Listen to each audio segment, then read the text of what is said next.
All right, testing, testing, testing. All right, there we go. All right. My desk finally arrived today, temporarily staying with my family for like a month. And I was like, man, it would be nice to have like a little portable desk or something. And I showed you guys in the community tab the desk that I picked up on Amazon. I think it was on sale for like 75 bucks or so. And it's a foldable. It's a oak wood. Look, check it out. I don't know if you guys can see it, but it's a nice little desk here. It's foldable.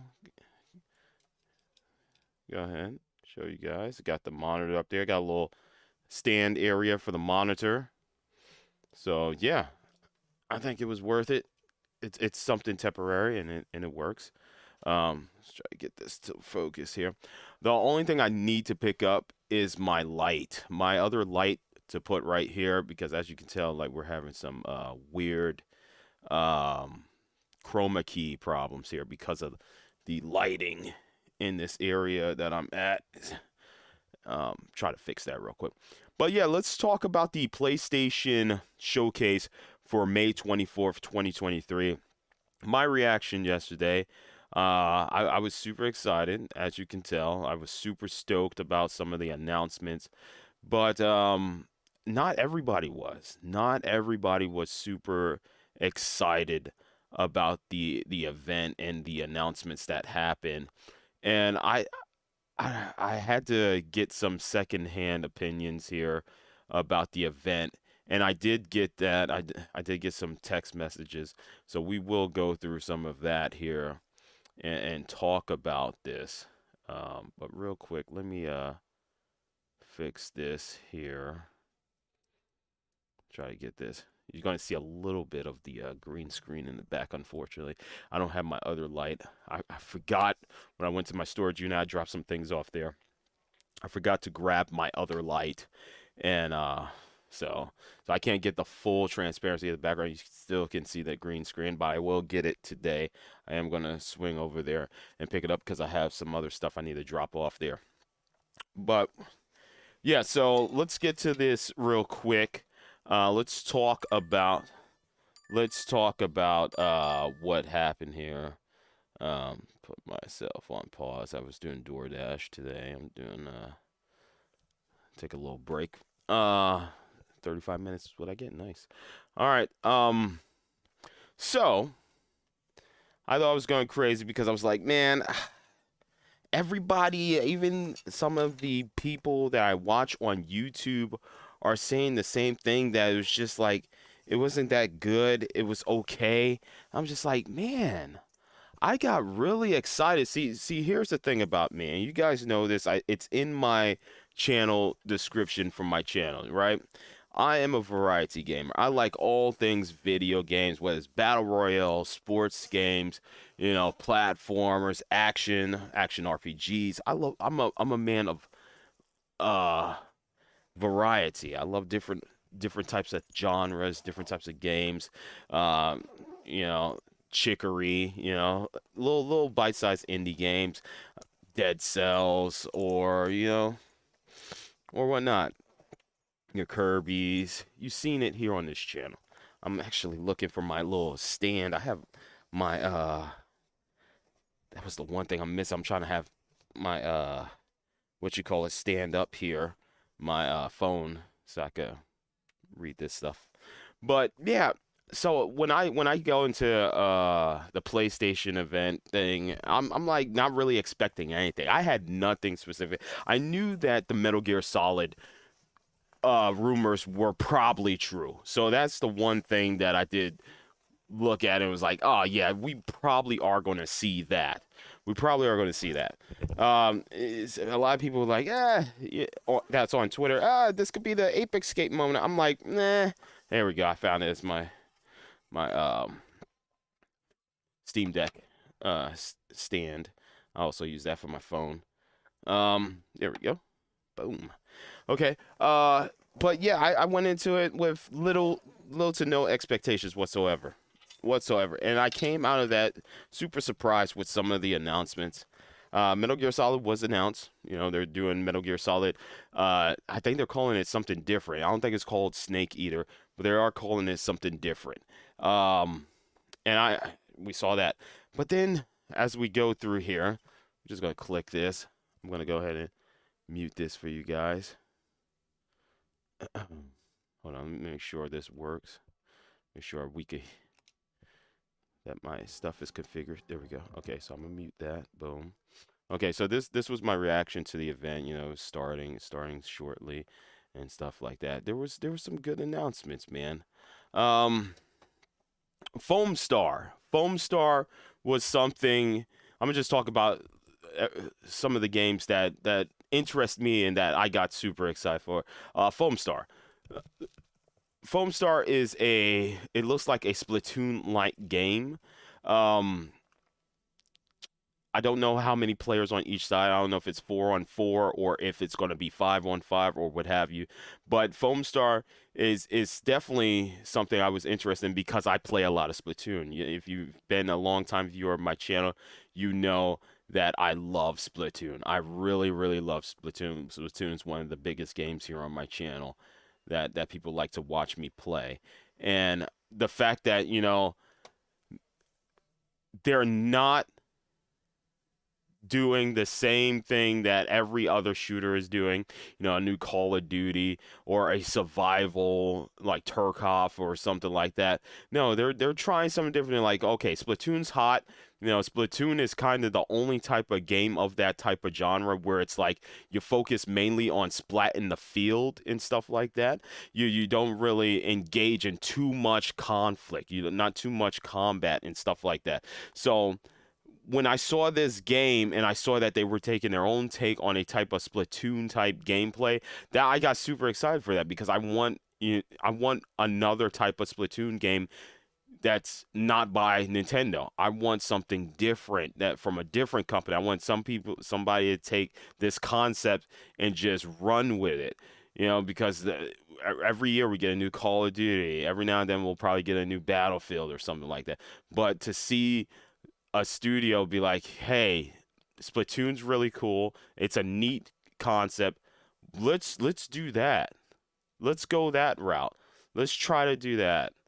And they did it. And I think they knocked it out of the park from what I saw here in the trailer. They showed actual gameplay. They showed CGI in the gameplay. It was a mixture of both gameplay and CGI, and I thought it was very interesting. I thought it was a cool concept that they took from Splatoon and they decided to make their own type of game. And I think that's really neat. I wish more companies would do that. We want these companies to create new types of games. Phil Spencer's always talking about, I want the developers to create the game that they always wanted to create, new ideas and stuff like that. But then when we see people actually taking new directions for games and trying something different, it's all, this is not what I want. This is not what I'm interested. I did not want this. I want Call of Duty. I want Killzone. I want Gears of War. No, I think you need to let the creative juices flow. Splatoon, it's all about inking. In this game, it looks like it's all about foam and bubbles and stuff. And, maybe the bubbles explode. Maybe you can hide and mask yourself in the bubbles, similar to how, like, when you're an inkling, you go under, or octoling, you go into the ink and you go underneath and you try to hide and stuff like that. Looking at maybe you're shooting at someone with the bubbles, the foam, and you guys are shooting at each other, and the foam just creates a mountain or something. And then you're like, guys, go flank around, get them, flank around them while we're shooting each other and building this foam wall or something like that. Just try to get around them. I think it's something new. It's not really new because Splatoon does it, but as far as games in that type of Splatoon genre, there aren't many games like that, Splatoon. So this is another type of, concept taking from Splatoon and, they're putting their own spin on it. That's what I want to see. And I think that's really cool. I think that's awesome. I like the Spider-Man game, says Pat Santos. I love it too. But even that, like, okay, we're gonna go through some of these messages that I've got here, and we're gonna talk about this stuff. Real quick, I just need to go ahead and get my tags for the video and post that I'm live. Let me do that real quick. So just bear with, guys. But yeah, Foam Stars I think is interesting. I mean, like, they started off with Haven, right? They started off with Haven, which we've been waiting to see. I think that's Jade Raymond's studio, right? Haven Studios, and they're coming out with this live service game. It looks like cool. It's something different. It doesn't have the AAA name, to it. It's not a Destiny. It's not a Halo, or it's something different. I think what we need to do when we start coming to these showcases, we need to go in there and not expect too much from Sony and Microsoft. We Ghost of Tsushima, they just like uh, they're not Nintendo. Let's just say they're not Nintendo. Sony and Microsoft is not Nintendo. You know, as far as the first party division of these companies, these two companies, the type of quality that they put in a God of War or a Gears of War or a Halo, I'm just, it is what it is. Halo Infinite didn't really, you know, set the world on fire. Well, it kind of did. It pissed people off in a sense. But, it when you look at the type of first party titles Nintendo puts out on the type of platform these Nintendo games are being played on, it doesn't really require that much. But when you got you got the PS5, you got the Xbox Series, and then keep in mind that some first party titles, especially with Microsoft, are also on PC. There's a certain level to the quality that these developers are trying to make. They're trying to make that blockbuster hit. Now, one of the questions that I did ask somebody is, would you prefer if Sony and Microsoft had first party titles that were bite-sized games and one big game per year? Would that be all right for you when 2024 hits or 2025? We get like one big game, let's say God of War 3, when God of War 3 comes out that year, and then we get a bunch of like 10 bite-sized PlayStation first-party titles that are not going to be coming into Xbox. Is that fine? And we're gonna see what this person says, but it's just like at this point, I'm not expecting Sony and Microsoft to come out with like four first-party titles like Last of Us, God of War, Killzone, just to name a few, and Infamous. Let's just say Infamous, four games. I'm not expecting those type of games to come out throughout a year anymore. We're in a whole nother generation of gaming where a lot of these companies are putting a lot of money into the creativity, the content that they're trying to create, and they're not seeing the results, the fruits of their labor. Like God of War and Horizon, for instance, those games sold really well. God of War sold awesome, but for you think Sly Cooper is going to sell that much? You think Infamous? Like these games are phenomenal. They're great, but they're not going to bring in as much bank as you think. They're just not. Um, Got Perfect Dark comes out, Microsoft exclusive. When that comes out, you think that's gonna sell like hotcakes? It might, because Microsoft right now is starving for some awesome first person content, live service. I'm sure Perfect Dark is gonna be like a live service, or like you get like a battle pass or something like that. But we're in the era now where we'll be lucky if we get two first party IPs a year. Like last year, what we got? We got God of War and we got Horizon, right? We got both of those, right? And I was totally fine with it.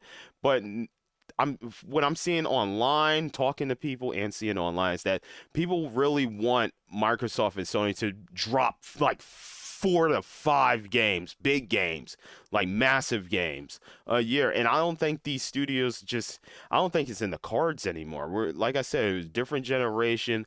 Companies are laying off people, they're worried about acquiring different studios and stuff like that. I would say like the only company that could really do that is Microsoft, because they bought so many studios and they could have a bunch of that first party exclusive stuff. Yet they are still disappointing me because we have yet to see the fruits of the labor of these sub studios that they acquired, and they're They're not just not doing anything. We're not seeing anything. We're not seeing anything. It is what it is, man. But that's like the biggest problem right now is that gamers, not myself, but a lot of gamers are expecting this. They're expecting Sony and Microsoft to just come out with these first party bangers, man. And I think I don't know if that's the case anymore. I would love for us to go back to like the PS2 era where it's not just first party games, but it's an amazing third party library too. Like you look at the PS2, not I mean, if Xbox had the brand recognition like PS2 when they came out, if they had the brand recognition, I could see a lot of those third-party games that was on PS2 coming to Xbox. But you look at the PS2 library, and I think it's the best library of all. I'm just gonna say that Xenoblade and Shadow Hearts were exclusive, but it's just like, what platform are these studios going to create for PlayStation? They're going to do PlayStation or Nintendo, and a lot of them decided, like Bandai Namco at the time, just decided we're just going to focus on PS2 games. But now with Microsoft in the picture, it's like, okay, do I want to build for both platforms? Do I want to build my third party game for exclusive to Xbox, or do I want to do it exclusive to PlayStation? And it seems like a lot of third parties are now just like, oh, let's release Dragon Ball Z Tenkaichi on both PlayStation, Xbox, Switch, PC. And what's happening now is that a lot, and I think this is what why people are pissed because, or getting annoyed, is because a lot of third-party titles now are just multi-platform. So when you look at a showcase like PlayStation, and I'm sure when Microsoft shows theirs, we're gonna see, like Phil Spencer or Microsoft just said on Twitter, Metal Gear Solid's also coming to Xbox. So what's going to happen is they're gonna release the Xbox showcase. They're gonna show Metal Gear Solid. PlayStation fanboys are gonna be like, "Oh my god, no!" And then Xbox fans are gonna be like, "Yeah!" And then there's gonna be people that's gonna be like, "Well, I already seen this at the PlayStation one. This is nothing new." You're gonna have those people that's just like, "I've already seen it at this press event. Now I'm seeing it again at this press event." And that's the thing. It's no longer like Xenosaga 1, 2, 3 PlayStation, and then Infinite Undiscovery or something. I'm just naming some RPGs. Infinite Undiscovery, Blue Dragon, Xbox 360.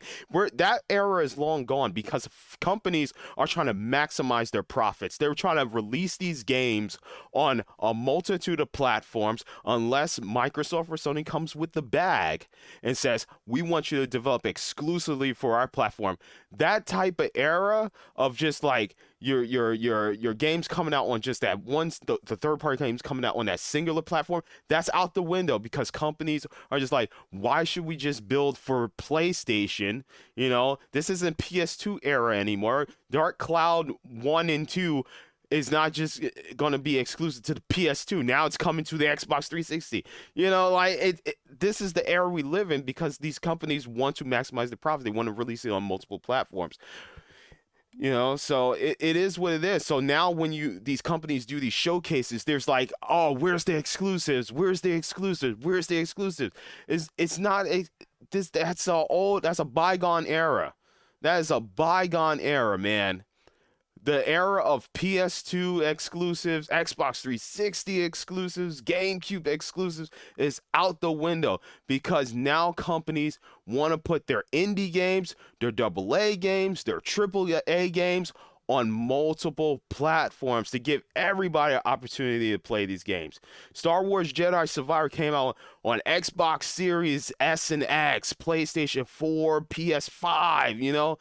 There is no longer this exclusivity mindset, and I think us as gamers just need to just like whenever we watch a showcase, it's like don't focus on this is a PlayStation showcase, this is a Microsoft showcase. Focus on like what cool games am I going to see here that I'm also going to see possibly at the Microsoft one and the Nintendo one too. You know, that's what it is, man. That's what it. And you have that mindset, you'll be fine. But everybody that's like, "Oh, the PlayStation showcase sucked because I already seen this game at Microsoft's one, or I seen it at Nintendo's thing, or I seen it when Bethesda showed it, or I seen it when EA showed it at their event." Just you got to understand, like, that's just the way of the times. That's the way it's going to be. Exclusivity is gone. That you're gonna get like one or two or possibly three exclusives from PlayStation. I'm talking about big games from PlayStation or Microsoft. Okay, that's it. This whole I want to see 5 or so games. That is not the era we live in anymore. It's just not. It's just not, man. So I think people just need to stop being so salty that, oh, PlayStation did not, or just being disappointed. I shouldn't say salty, but being disappointed that PlayStation just didn't show enough exclusives, because this is not the PS2 era anymore. This is not the N64 era. This is not the Xbox One, the original Xbox era anymore. Developers are going to make games for multiple platforms. Why put all your eggs into one basket when the company didn't even pay you off to have this game exclusive to the platform? Why just build for one platform where you can reach a wide audience? Hell, if some of these studios can, they would probably want to release their games on mobile too, if they knew how to make that, for mobile. Like, there's a whole rumor like maybe Rockstar will make GTA 5 for mobile. I don't know. But it is what it is, man. We need to stop expecting so much and just go into it. If you see 2 games you like, cool. If you see 1 game you like, cool. But don't give the entire showcase a bad grade just because you didn't get Silk Song. That's another thing too. The Nintendo indie thing that they do, the showcase thing, what happened? Everybody and their mother's like, Silk Song, Silk Song, Silk Song. It's going to be there. Silk Song, Silk Song, Silk Song. And it wasn't there. And now everybody and their mother's like, F. You telling me out of all the games they showed, not one game there at the Indie World event piqued your interest. Not one single game. But you have this mindset of just Silk Song. It's an indie event. Silk Song has to be there, right? There's no way Silk Song isn't going to be there. Come on, man. Guys, you got to get out of this mindset for these showcases. Me, myself, I'm like Ape Escape. Will it happen? No, it's not going to happen. I'm like, Twitter is blowing up. Ape Escape could be coming out, Twitter this, Twitter that, Twitter is a problem. But, people were like, oh, maybe we'll see Ape Escape remaster or remake. I'm like, no, maybe we'll see MGS. Okay, that I could kind of believe. But I'm just like, I put in the subtitle, because I'm part of the gaming category. I put in the little category what game I'm playing. I put Ape Escape just because I'm just like, maybe, you never know. And then when it does finally happen, I'll be super surprised. But you telling me this entire press event, like even this game right here that we're looking at right now, this game is not something that a lot of people is going to be into, but there are people that are very artistic that's going to look at this and they're going to be like, wow, I like the way this color blends in with that. I like this animation.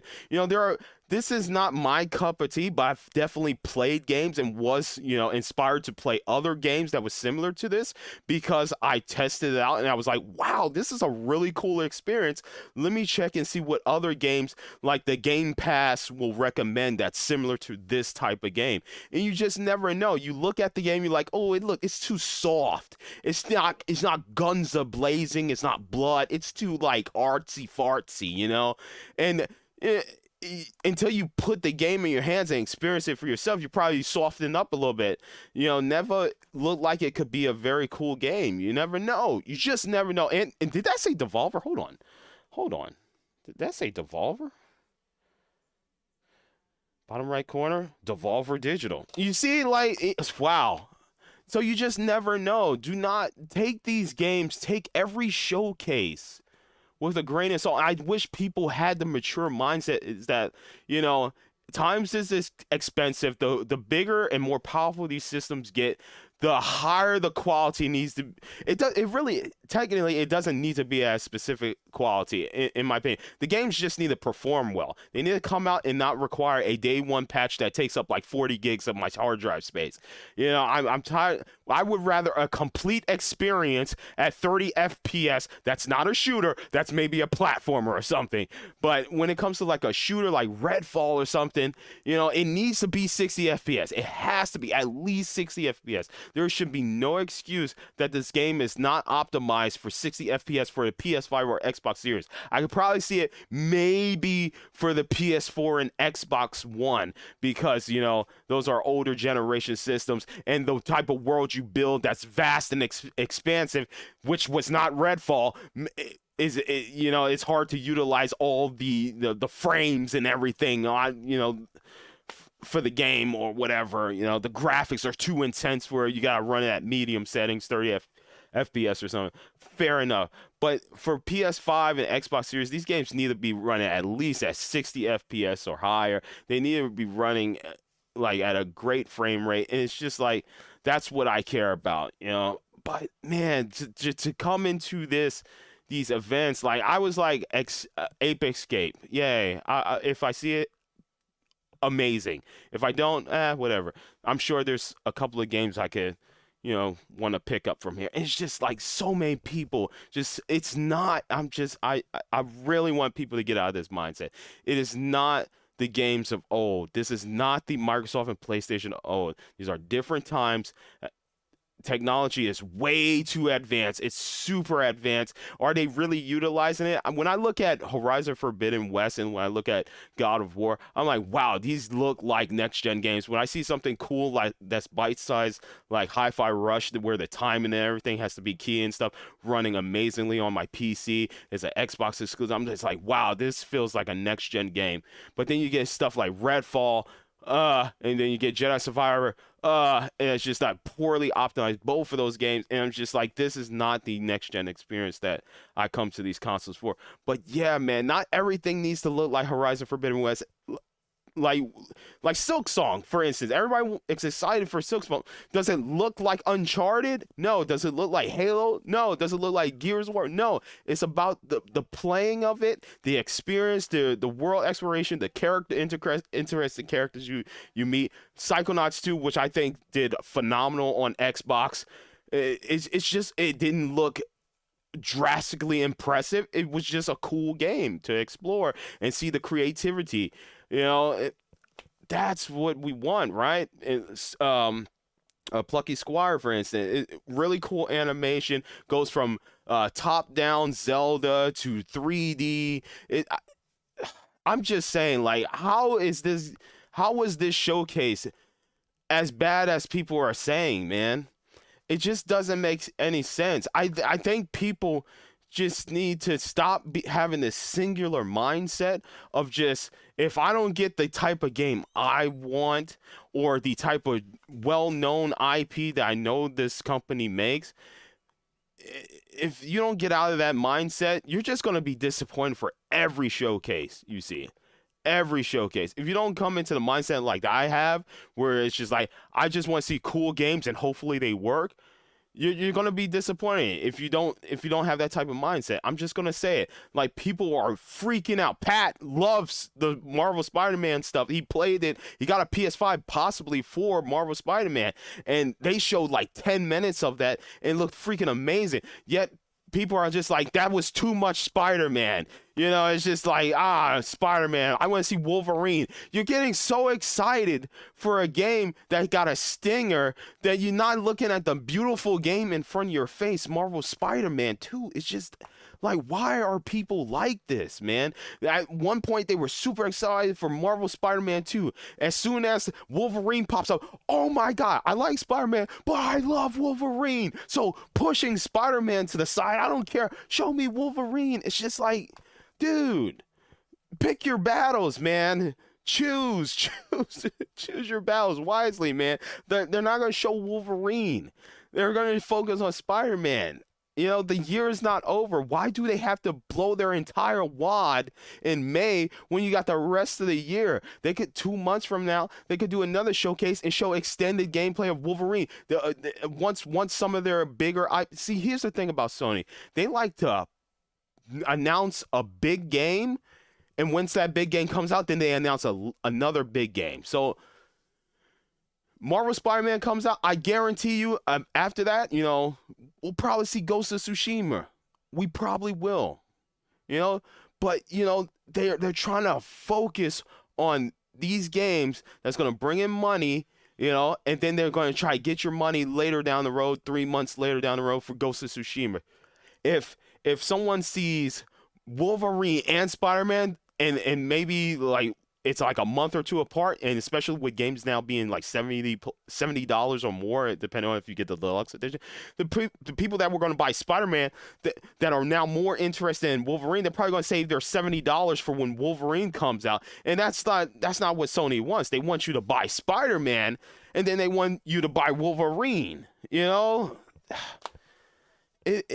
I don't know, man. It's just people have these mindsets, and they just really need to get off of it, man, and just accept things for the way they are. Now I can see if a game comes out and it's a hot mess and you're broken, that's when we need to voice our opinions that, hey, this is trickery, this is not good. You promised us this type of experience, and then this is the product that we got that's an unfinished product. That's when we need to voice our opinions. But because Sony didn't show off what you wanted, they showed off plenty. Oh my God, Metal Gear Solid is a CG trailer. All right, so I'm gonna take it from this. Okay, when Sony shows you a CG trailer, eventually we do get some gameplay later down the road, and we actually get to. This I'm gonna piss the Xbox fanboys off right now. We eventually do get the game in our hands, and it is a quality experience, right? CG can't. We're seeing Metal Gear Solid CG. Maybe 3-4 months down the road, they'll show us a little bit of gameplay of Metal Gear Solid Snake Eater. Cool. When it comes to Microsoft, we have saw so many CG trailers. We saw the Perfect Dark CG trailer, right? It was just going through buildings and stuff.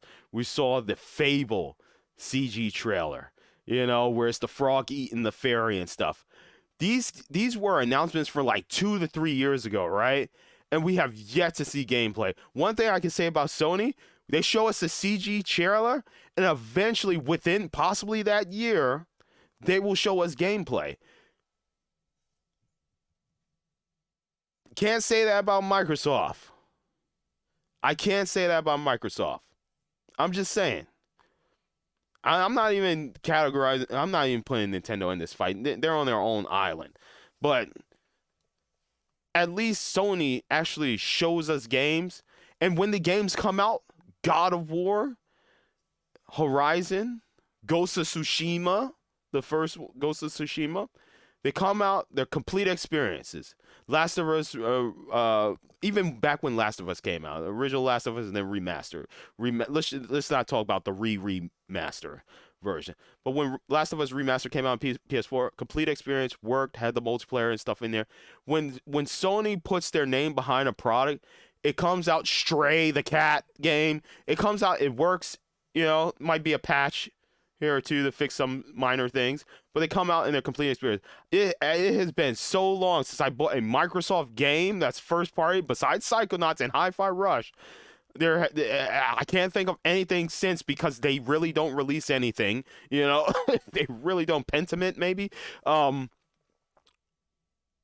They come out and they're a hot mess. They come out, they're broken. You need a huge patch. It's incomplete. Halo. Incomplete, which is why I'm not too excited if they announce a new Gears of War, because I just don't know. Like out of the three companies, Microsoft is definitely the company that shows CG trailers but no gameplay later down the road. They acquire so many studios, but they don't show anything. They don't show the fruits of the acquisitions that they acquire. And then when the games finally come out, they need massive amounts of patches. They're incomplete experiences. It's just Microsoft is just dropping the ball every second of the way. dropping the ball. They're fumbling all up and down the field. And Sony is just, they show CGI trailers. Okay, but then they eventually do show gameplay. Cool. You know, they have a strong first party lineup. It may not be a lot a year, but the first party games come out. They work. They're fully featured. You know, even Burning Shores comes out, the DLC, and it's fully featured. It adds to the story. Like in between for the next Horizon game, it's great. $20, and I felt like it was a phenomenal experience. I did. If you didn't like Horizon before, you're not gonna like the DLC. Just saying. If you didn't like Forbidden West, you're not gonna like it. If you didn't like Zero Dawn, you're not gonna like Forbidden West. It's just simple. It's not for you. You know, unfortunately, some companies, they make the type of game experience that some people enjoy, and they make it that it doesn't improve and get any better for the people that didn't like the first one. It just happens. You know, it's not for you. It's simply not. It's like for right here, we're watching Final Fantasy. People are like, oh, it's hack and slash. It's no longer turn-based anymore. Well, too bad. This is the direction they want to take. They want to take a hack and slash action RPG aspect for the new Final Fantasy. Possibly a new Final Fantasy is going on. There are plenty other turn-based RPGs out there for you guys to play. There's plenty. It's time to not just focus on one company developing the specific game for you. There's other companies out there doing it. I mean, you want to play Live Alive? Go play that as a turn-based RPG. Totally fine. It's just a like tactics grid type certain game. No, I'm thinking of what's that other game? Freak, the Nintendo game. Octopath Traveler. Or well, actually, Live Alive did have that in some. But I digress. Anyways, it's time to just not stop focusing on. I want the new Gears. I want Sucker Punch to do Ghost of Tsushima. You know, I want Guerrilla Games to do a new Killzone. You know, we just gotta be like, hey, it'll come when it comes. Unfortunately, a lot of us are getting old. You know, we don't know if we're going to see the next year. You know, it happens. We want to see the games before. If that's the way it is, that's the way it is, man. Life goes on. Life happens.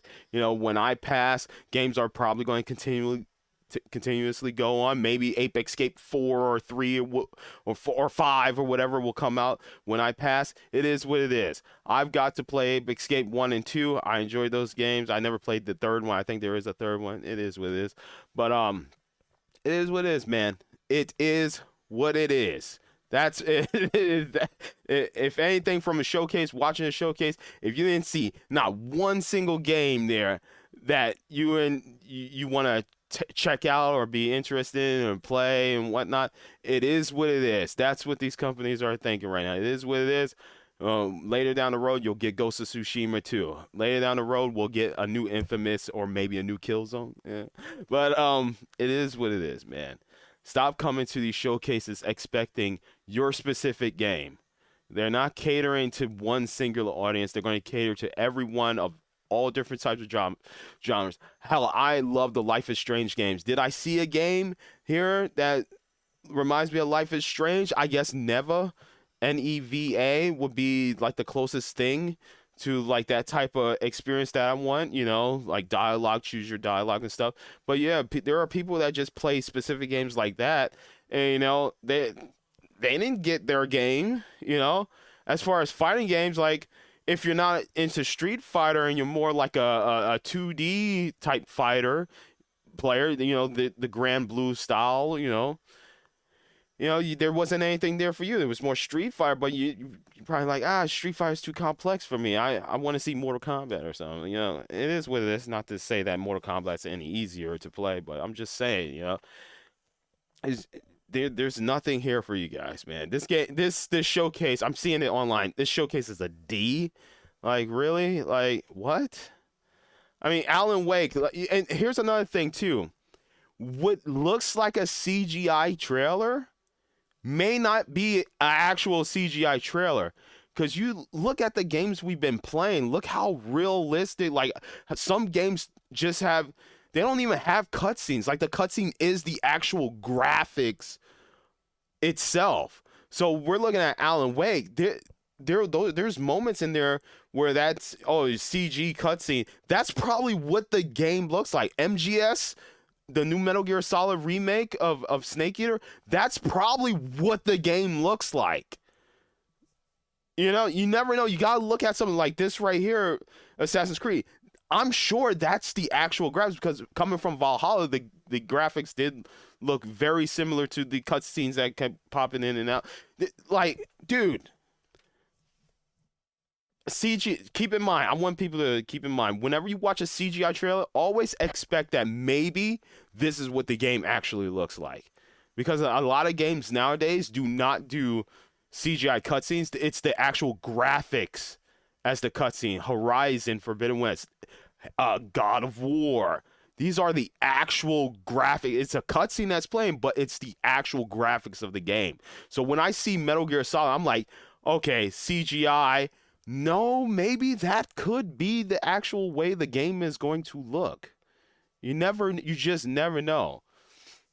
There are games though, like Redfall, that does not look like it's CGI trailers and whatnot. But there's so many different factors when it comes to these showcases. Like, are oh, they'll even put not actual gameplay, at the bottom. So when we saw this trailer, it didn't say not actual gameplay. Like, they'll let us know. These developers be like, we don't want you thinking that this is the actual gameplay. But they didn't say not actual gameplay, which makes me assume that Mirage actually looks like this. And I wouldn't be surprised. I would not be surprised. Yeah, let me get to some of your comments, and then I'm going to get to some of these text messages and stuff that I acquired from people that have different takes from my take, friends, family, and whatnot. Mirage, October 12th. All right. Pat Santos, he said, I like Spider-Man game. We need Venom. We did have a lot of games. Yes. That you. Mercer, what's up, Mercer? I got exactly what I wanted and more out of the showcase. There we go. Pat Santos says PS4 showcase did better. Okay. Mercer says, I wanted to see Spider-Man, and we had Spider-Man at the showcase. Wanted to see a Metal Gear remake. We finally got it, and they're bringing the old versions of MGS 1, 2, and 3 to current gen. That's cool because keep in mind, those are discontinued on the Xbox 360. You can't really find. You might be able to find one at a GameStop, but unless you buying the MGS collection secondhand on like eBay, there's no other way to get those. I think they're even removed from the digital store. So there you go. Let's see. Mercer says, also, I expect a 2-minute Spider-Man trailer. Got way more. There you go. And even that, fine example of a game that's cutscenes are the actual game itself. All that stuff. You see how it just flows through when they were on the water, and he was like, it transitioned to him, swinging and stuff and taking out the guys on the boats. That's all in-game graphics. That is not a CGI cutscene. Landon, what's up, Landon? The most we get nowadays is timed exclusives. Timed exclusives, exactly. Which is why I bring up the PS2 era, because those companies really didn't, want to build for a Nintendo platform or the Xbox, the original Xbox. They were more trusting in Sony, so they built their games exclusive, their third-party games, Xenosaga, Shadow Hearts, to name a few, exclusive to that platform, and then Xbox 360 got Blue Drag, Infinite on Discovery, Nintendo got, they got multiplats, they got like Dragon Ball Z Budokai, but then they got like the Naruto Clash of Ninja stuff. Sony got CyberConnect's Naruto Ninja Storm. Xbox got the Naruto Broken Bonds and Rise of Ninja games. So yeah, some companies, they grab the IP and then they'll build a game for that platform. But nowadays it's just like, why should I release Naruto Ninja Storm collection for just PlayStation? Let's release it on the Switch too. I don't know if it ever came to Xbox, but that's just the mindset of companies nowadays. It's not PS2 era. It's not that era anymore. Companies are going to build for multi-plats if they can. It's up to Sony and Microsoft and Nintendo to be like, here's some money exclusive to us, or timed exclusive to us, or something like that. All right. Mercer says, tear down coming to PS5 is neat. Yes. Ghost Wolf says, hey, what's up, Ghost Wolf? I like this. I like this style anyway, says Ghost Wolf. Mercer says, I just want Elder Scrolls 6 before I depart this earth. You and me both, brother. Landon says, how could people think this presentation was bad? And that's the thing, man. That's the thing. Now, I'm going to get to some text messages here. Keep in mind, these people did not, they didn't hate the presentation. They were just a little disappointed that they didn't see new things from Sony that were first party exclusive. Because and tell you the truth, like, Tommy did say this in the text message. He said the reason why you're not as interested in or like as annoyed by this press event is because you don't have a PS5 anymore. But and then I responded, I guess you didn't watch my reaction. I literally said while I was reacting to the showcase, because I traded Tommy my PS5 for his Steam Deck because I really wanted a Steam Deck. I wanted something portable, and I really wasn't playing my PS5 much. But now that I see some of these games, I'm like, oh man, I wish I had a PS5 to play. Guys, I hope they announce a PS5 Slim. I just made that little joke in the stream, like, oh, I hope they announce a PS5 Slim so I don't have to buy a regular PS5. But then when I saw that Microsoft posted on Twitter that Metal Gear Solid is also coming to Xbox, I'm like, that means maybe also Game Pass, or maybe it will be on Steam and stuff. So like I could see if I was the type of person like my dad. My dad downstairs, he has a PS5, right? And he buys it just for, like NBA 2K and like the new God of War, right? And he plays those, and he plays NBA 2K a lot. That's his favorite thing. NBA 2K is on everything. It's on PC. But he's so comfortable with the PS5 console, the PlayStation console, because he's been playing console games for years, that you're just a console gamer. You're exclusive to that platform or something like that, and it is what it is. But somebody like me who's just like, dude, if it comes to PC, I'll just play on PC. Physical media is a whole nother thing. Like, unless it's a Switch game, and even barely now, because now I got a Steam Deck, and the screen resolution and the gameplay of these games that come on there is just so much better.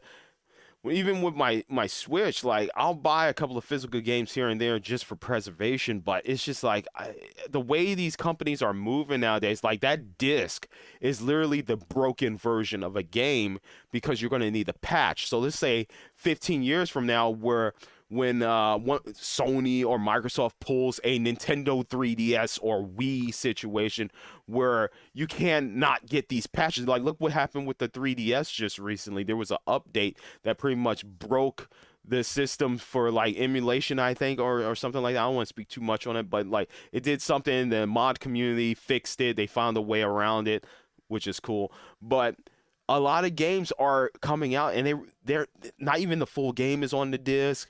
Not everything needs a patch. Everything needs a day one patch, except for there's what company just said that everything's gonna be on the cartridge or disc or so. I forget what company it was. Maybe it was Nintendo with Legend of Zelda.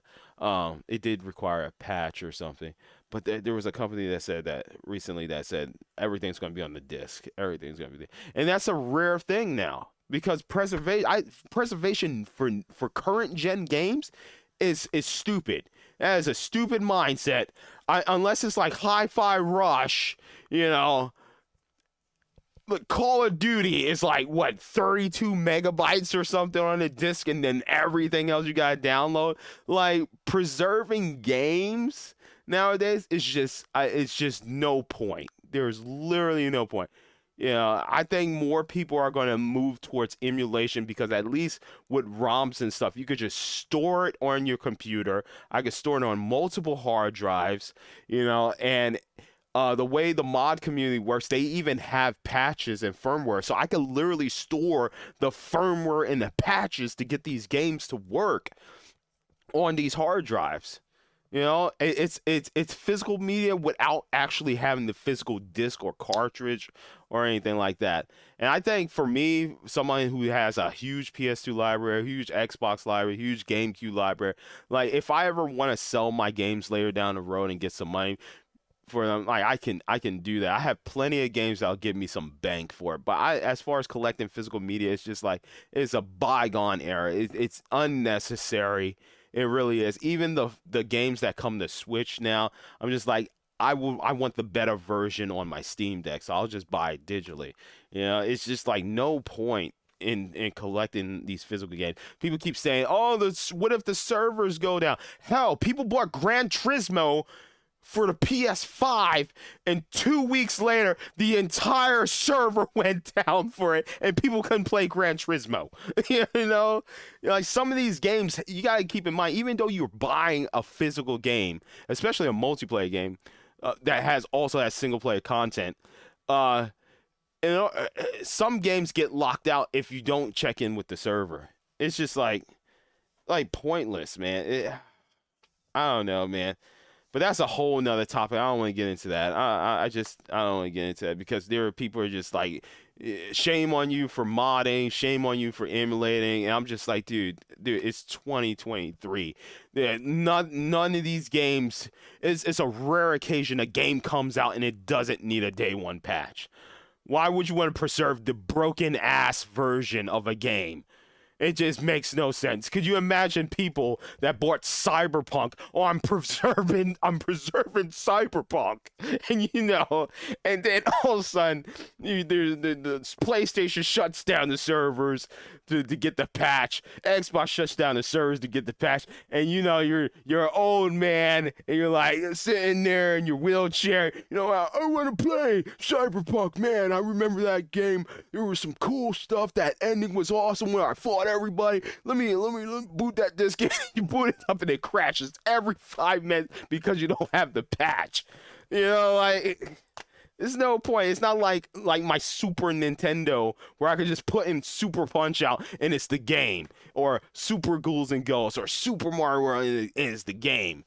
There was no patch needed for those type of games. So I think people that are like shaming us for like, oh, you buy digital games. That's because why would I buy a game physically and for preservation reasons, or just if I really want something to put on my shelf? There's literally websites you can go to Steam Grid database or something. You could print out cover arts and you'd be like, this digital game I bought, now I have the case. You could buy the clamshells and just put it on your shelf if you want your shelf to look nice and fully featured with games that you own. You can do that. But like physical media is just it's pointless. Everything needs a patch. Everything needs Redfall. Who wants to preserve that game, man? It needs a patch. Even the games that they say, oh, there's gonna be a patch that turns off the whole you have to always be online. Like Back for Blood did that. If I preserve Back for Blood and I don't have a system that has that patch that turns off the functionality of allowing me to play that allows me to play my game offline, then there's no point in having a disc, right? These games need to come out with an offline feature already present on the disc. There's like literally no point in preserving a game like that, or Redfall that requires a patch in order to play offline. It's so stupid, it's dumb. So like I said, man, it's just like stop expecting so much from these companies, man. This is not the PS2 era. This is not the GameCube and 360 era where we saw a plethora of third-party console-exclusive games. Companies want to make money. Why be tied to one platform where you can make your money amongst all the platforms? If you want a game to be exclusive to a platform, make sure Sony just be like, it's not gonna work because Sony's gonna be like, why the hell would we do that? But you can cry to Sony, or just put food for thought. Hey Sony, This is a big game coming out by this studio. It's getting a lot of recognition. Maybe pay for the exclusivity to have this game. That's the more decent way to engage these companies. Maybe you would want to add this to this or the next iteration exclusive to your platform. You know, just like that. Don't be like, oh my God, I can't believe Metal Gear Solid's not exclusive to PlayStation. Oh my God, Microsoft players are getting to play it. And that's what I'm seeing on Twitter. You're bitching and complaining. The Microsoft fanboys like, hey, man, Phil Spencer just said MGS is coming to Xbox, and the PlayStation fanboys like flipping tables. Like, no, it should be exclusive. This is not the way MGS. All the MGS games should be PlayStation exclusive. And no, it's just like that's not from a business sense. It doesn't make any sense for me to just release my game on one singular platform. You know, like why would I want to reach this audience here that, you know, they play Call of Duty 24/7 on PlayStation possibly, and, you know, they like their God of Wars, but they're not probably going to be interested in my game, where I could release it on everything and then grab some Nintendo players, Xbox players, PC players, and I could actually make money. It just does it, like, you gotta understand, back then it was PlayStation, Nintendo, Microsoft jumped in the picture. People were like, companies were like, it's all right. And then 360 came out and people were like, companies were like, ooh, maybe we should build for both PlayStation and this. It's not that type of era anymore. These companies are going to build for either console exclusive, timed exclusive, or they're going to build for multiple platforms. The fact that people are going in here saying, where are the exclusive? Where's the Sony exclusive? Oh, no, that's not exclusive. That's timed exclusive. And they're just getting disappointed. That's not the type of mindset you need to have, man. You need to look at these showcases and be like, was there anything, a single game in this showcase that I could say I would want to play that? And yes, I found like 4 or 5 games here that I want to play. But some people just said, Spider-Man, I guess I'll just play that. Some people just said, I ain't seen not a damn thing I want to play. Out of this entire Street Fighter, there's a lot. There's a marathon. There's these live service games. There's nothing there. There, no Plucky Squire. No Foam Star. Nothing here interests you. Not a thing. Showcases an F. I think people who have that type, you need more people like me. You gotta trust reviews like mine. Like, sure, towards the end I was like 8 or 9, right? I was like 8 or 9, 8 or 9. 8 is like a B, a B minus, B plus. It's like B plus. A 9 is like a A minus, you know, or maybe it's a B plus. I don't know. Then a 10 is obviously A plus. But I'm just like, there's no way this showcase is not a C plus or a B at least. It is not a C minus. It's not a D. You know, this is why I don't do those type of skills. I just do like 1 to 10 because it's just complex things. A minus, D. It's just like A, whatever. But there's no way you're looking at this showcase and it's a D. There's no way. It's like some people, like, even when I saw the Gran Turismo thing, I was like, okay, you know, games and TV shows and movies is now a thing. You know, we got the Mario movie, which did awesome. Sonic did amazing. They got Twisted Metal show. I think I'm a little bit disappointed that they didn't do any more like Twisted Metal Peacock, you know, advertisement, a little bit more with Anthony Mackie or Samoa Joe. You know, I'm surprised they didn't do that because, you know, when I think of Twisted Metal, I think of the PlayStation platform, you know? So I'm just surprised they didn't do any of that. They did show the Gran Turismo movie. But I'm just surprised they didn't show anything like that. You know, Sony did awesome, you know, with the Last of Us show. I'm sure they're super excited about that. You know, that did really cool. But yeah, man, it's like I looked at the Gran Turismo thing. I was like, yeah, it's a movie. Yeah, whatever. That's happening nowadays. That's this generation. Movies, TV. But then you got people that are like, why the hell did they show a Gran Turismo movie? Like, or have you been sleeping under a rock? Last of Us TV show, Mario movie. Yo, maybe you're stuck in your gaming bubble, but hey, bro, like gaming is more than just like just video games. The cyberpunk animated show on Netflix, the CGI anime. You got the League of Legends one. I forget what it was called. Arcane. You got that, dude. Like, dude, there's the other avenues for these games to make money and whatnot. These companies to make money now, especially now that Sonic really paved the wave. Last of Us is doing bangers as far as live action. People freaking love it. It's like a 9 out of 10. I think that a lot of people like me said that it felt a little rushed, because it did feel like they were hitting the beats, but they just rushed that show out there. And I felt they could have let it breathe a little bit longer. It's a damn shame that Walking Dead got way more seasons than it should have. But Last of Us part one just gets 9 episodes or so, man. I'm just like, what? They rushed it out. It is what it is. Oh yes, okay. So now that I've gave my thoughts on this stuff right here, man. Like, I cannot believe that Bungie did that marathon. The marathon came out before Master Chief. Like, oh, that was their game that dude, I cannot. That Bungie, wow. That was a surprise. Like, that was a surprise. I guess if you don't know the history of Bungie, you're like, what is marathon? And I'm not going to go into the explanation, but before there was Master Chief, there was marathon.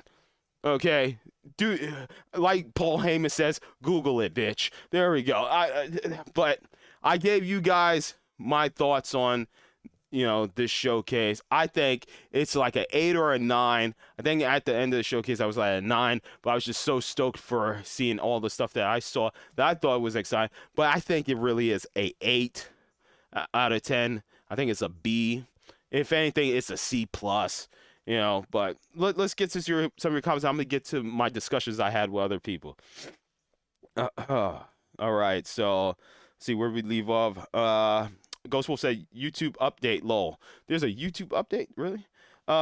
Mercer says, I'd like to play Starfield, but I don't feel like getting an Xbox to play it. Will Starfield be hurt by Xbox exclusivity? Is that timed? Hope so. So the thing about Starfield is that if you have a PC, you should be able to play it. Yeah, it's coming to Game Pass. With Bethesda's games, you really don't need like a beefy rig to play Bethesda's games. It should be fine. You should be able to play this on your PC. I've seen a few too. Says Ghost Wolf. Let's see. Mercer says, I didn't see PlayStation 6 at the showcase. F showcase. Ghost Wolf says, only thing I didn't like about, how do I remove the little, there's like a little heart thing there that's blocking my way.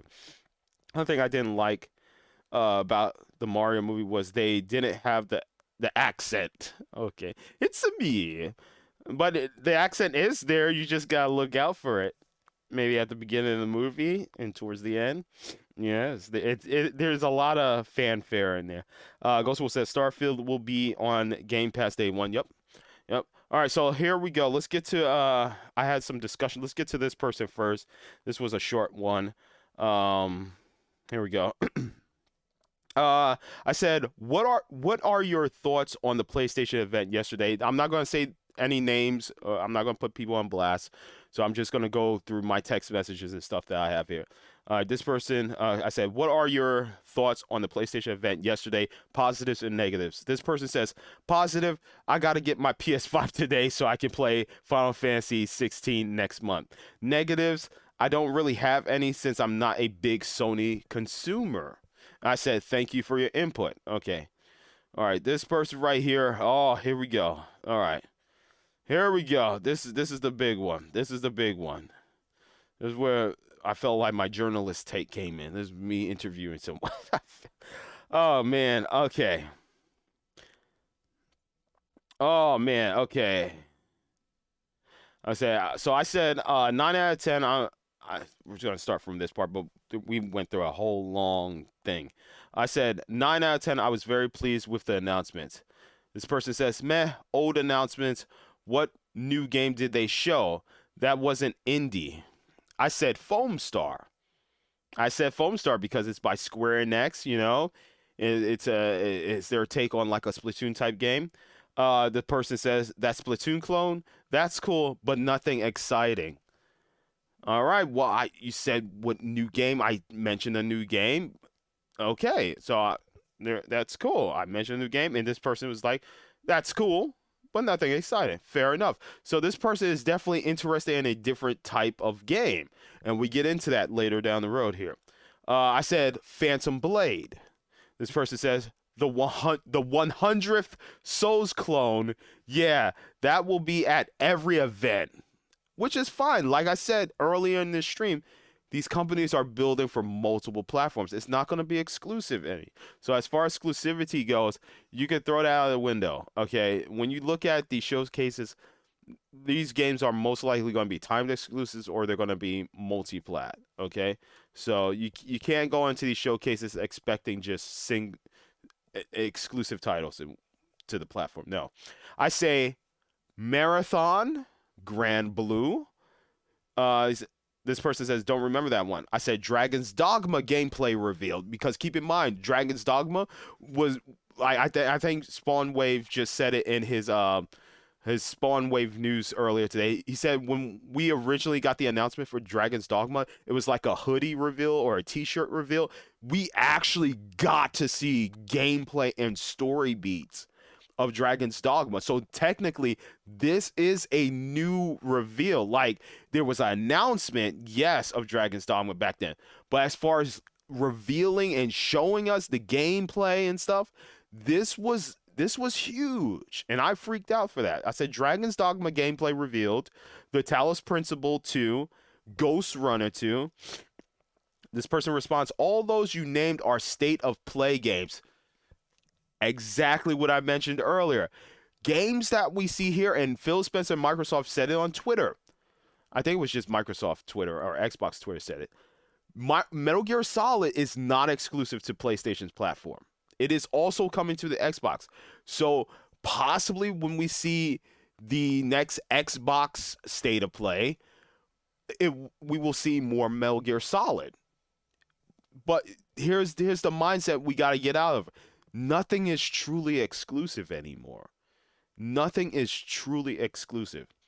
Okay. This person responded, all those you named are state of play games. Not a big E3 show.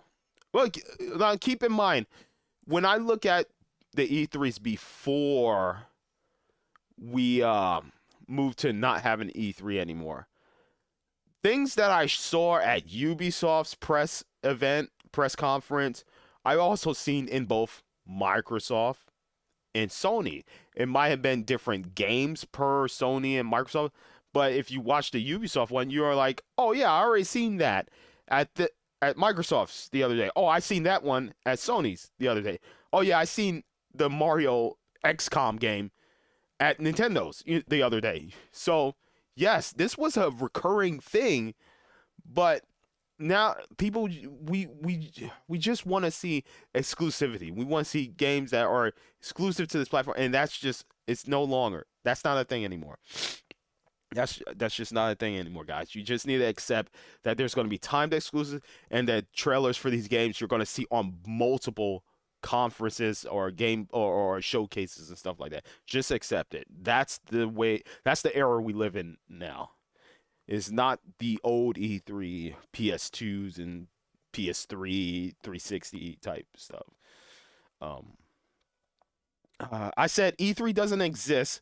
This is the move going forward.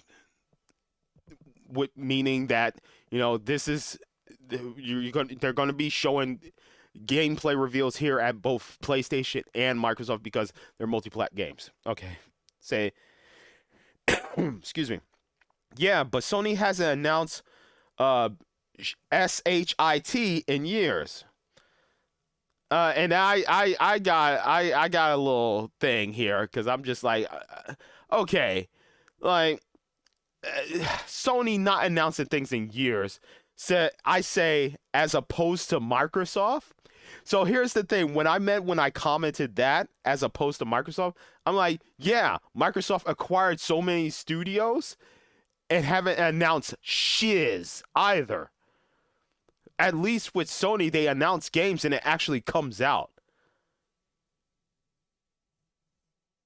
That was the point I was making, as opposed to Microsoft. So a little bit of my Sony fanboy came out. I was like, turning up the knob to 20. I was like, hold on. I know this person isn't exclusive to any platform, but I'm just like, I was defending Sony there. I was like, as opposed to Microsoft, who has, maybe they announced like Fable or Perfect Dark, but we still have not seen those games for years. You know, it is what it is. Nintendo, Metroid Prime, what the hell? But Bayonetta, they had their thing, and eventually Bayonetta came out. So it is what it is. Like, it's just a matter of, like, Microsoft has, like, they don't acquire everything under the sun and then try to acquire Activision Blizzard, and you still have yet to release games that of studios that you already acquired. That's annoying. At least when Sony does it, the games eventually come out. That's okay. Let's get back to this. This person says Microsoft sucks too. I'm not a fanboy. I just don't like the 6-year one game per studio. And yeah, that's it. That's the way it is. And I think Sony and Microsoft just need to do like bite-sized exclusive to their platform games, and then come out with the one banger per year, or one or two bangers, like big AAA games per year. And I would be fine with that. But the whole mindset of just like they need more exclusive like AAA, AA games like that, that era is gone. That's just not an era that's going to happen anymore. Um I said Sony's been announcing console exclusives for years. I didn't preface. I didn't. So when I said that take right there, when I said console exclusive for years, I was thinking of like what games did, even timed exclusives that came to PlayStation that actually released. Stray came out, Deathloop came out, Ghostwire Tokyo came out. Those games came out. Those were third-party timed exclusives, though, but they still came out. And then, Horizon, God of War, Death Stranding, those games came out. So when that person says that, so when I said Sony's been announcing console exclusives for years, like that's what I meant when I I said that, because like Death Stranding did come out, that was PlayStation exclusive. It was timed exclusive, but it still came out exclusively to the PlayStation platform first. Street Fighter 5, technically console exclusive. It never came out on Xbox. Street Fighter 5. Like I went back a couple of years just to see what games came out exclusive. And yeah, that. But Microsoft, like, where's the Rise, Son of Rome? Like I remember when that game came out on Xbox One, I was like, wow, I enjoyed it. I know a lot of people enjoyed Rise, Son of Rome. It's alright, Son of Rome too. I'm just like, even Hellblade, like we have not seen anything else of Hellblade. I mean, we might see it at Jeff Keighley's game show, but we haven't. Where's Hellblade? Like, where's the games? Like, that's what I'm saying. Sony announces. Oh, let me calm down. Sony announces games, right? But they eventually come out. Dude, I would love to see Perfect Dark gameplay. I would love to see Fable gameplay. I would love to see more of Hellblade. But I feel like Hellblade should have been out by now. Like, if anything, Hellblade. Like, where is this game? And it's not just Microsoft. It's like Ubisoft, where is the Pirates of the Caribbean game you guys are coming out with? That game forever is getting pushed back. Where is that game? Like, I'm just so sick and tired of these companies announcing games and nothing's coming out. Just no gameplay whatsoever. It's just nothing. It's just nothing. Whereas Sony, games are coming out. You say what you want. God of War may have been announced like 4 years ago. The game came out, Like, I feel like as far as Microsoft, and I'm just putting these two. I'm not going to put the different developers, studios like Ubisoft. I'm going to say specifically Sony and Microsoft, all of the two, as far as game announcements and actually releasing the game out within 3 to 4 years. I feel like Sony, just thinking back, has released more exclusive games, or just games third-party timed exclusive, faster than Microsoft has released anything. I'm just gonna say it, and you can't even say Halo because like you look at Sony and the games come out in their complete experiences, right? Yet the big top dog shooter of oh my god, Xbox 360, we went hard in Halo 3. How you mess up Master Chief? And the writing was on the wall. It was literally on the wall. And this is frightening because I, as someone who loves Gears of War, I don't want to see a new Gears of War. I just don't want it because it might end up like Halo Infinite. How do you mess up your main mascot IP? People got tattoos. You just came out incomplete experience, adding content later down the road, way later, because we waited for that fully complete co-op experience for the story mode. Way down. I don't even count the co-op beta. Like, why is Microsoft even doing? Why is Microsoft 343 Studios doing a beta for the game? Like, Halo is co-op, man. It is the co-op shooter. Why was there a beta? Oh, God. Sony announces games, releases. Microsoft announces games and don't release shiz, okay? I'm just going to say that. They've acquired over 30 studios in the past, like, 5 years. And guys, think. What are some of the games that people still talked about? You know, Pentiment, people kept talking about that. I still talk about Psychonauts 2. I also talk about Shredders, that stupid snowboarding simulator game. Forza Horizon 2, I freaking love that. Made my Game of the Year list. Halo Infinite, which came out in piecemeal. Forge mode didn't even come till way later. Hi-Fi Rush is like the only complete like game that has come out in years, right? In the past 2 years. Well, then I think Psychonauts came out in 2 years. 2 years ago. But still, man, and that's Tango Gameworks, man. And they're not even Microsoft exclusive. What? So it's just like when I'm talking to this person here, I'm just like, as opposed to Microsoft, like I hate to keep doing that, but at least I hate to keep kicking Microsoft when they're down because, you know, they after that whole acquisition thing, they got cock blocked there, you know, and then, you know, China and whatnot just said, yeah, we're cool with it. But before they were like, the UK like blocked it or something. I was just like, wow, they were sad, tail between legs and whatnot. I kind of don't. I don't care. Like if I was Sony, I wouldn't care.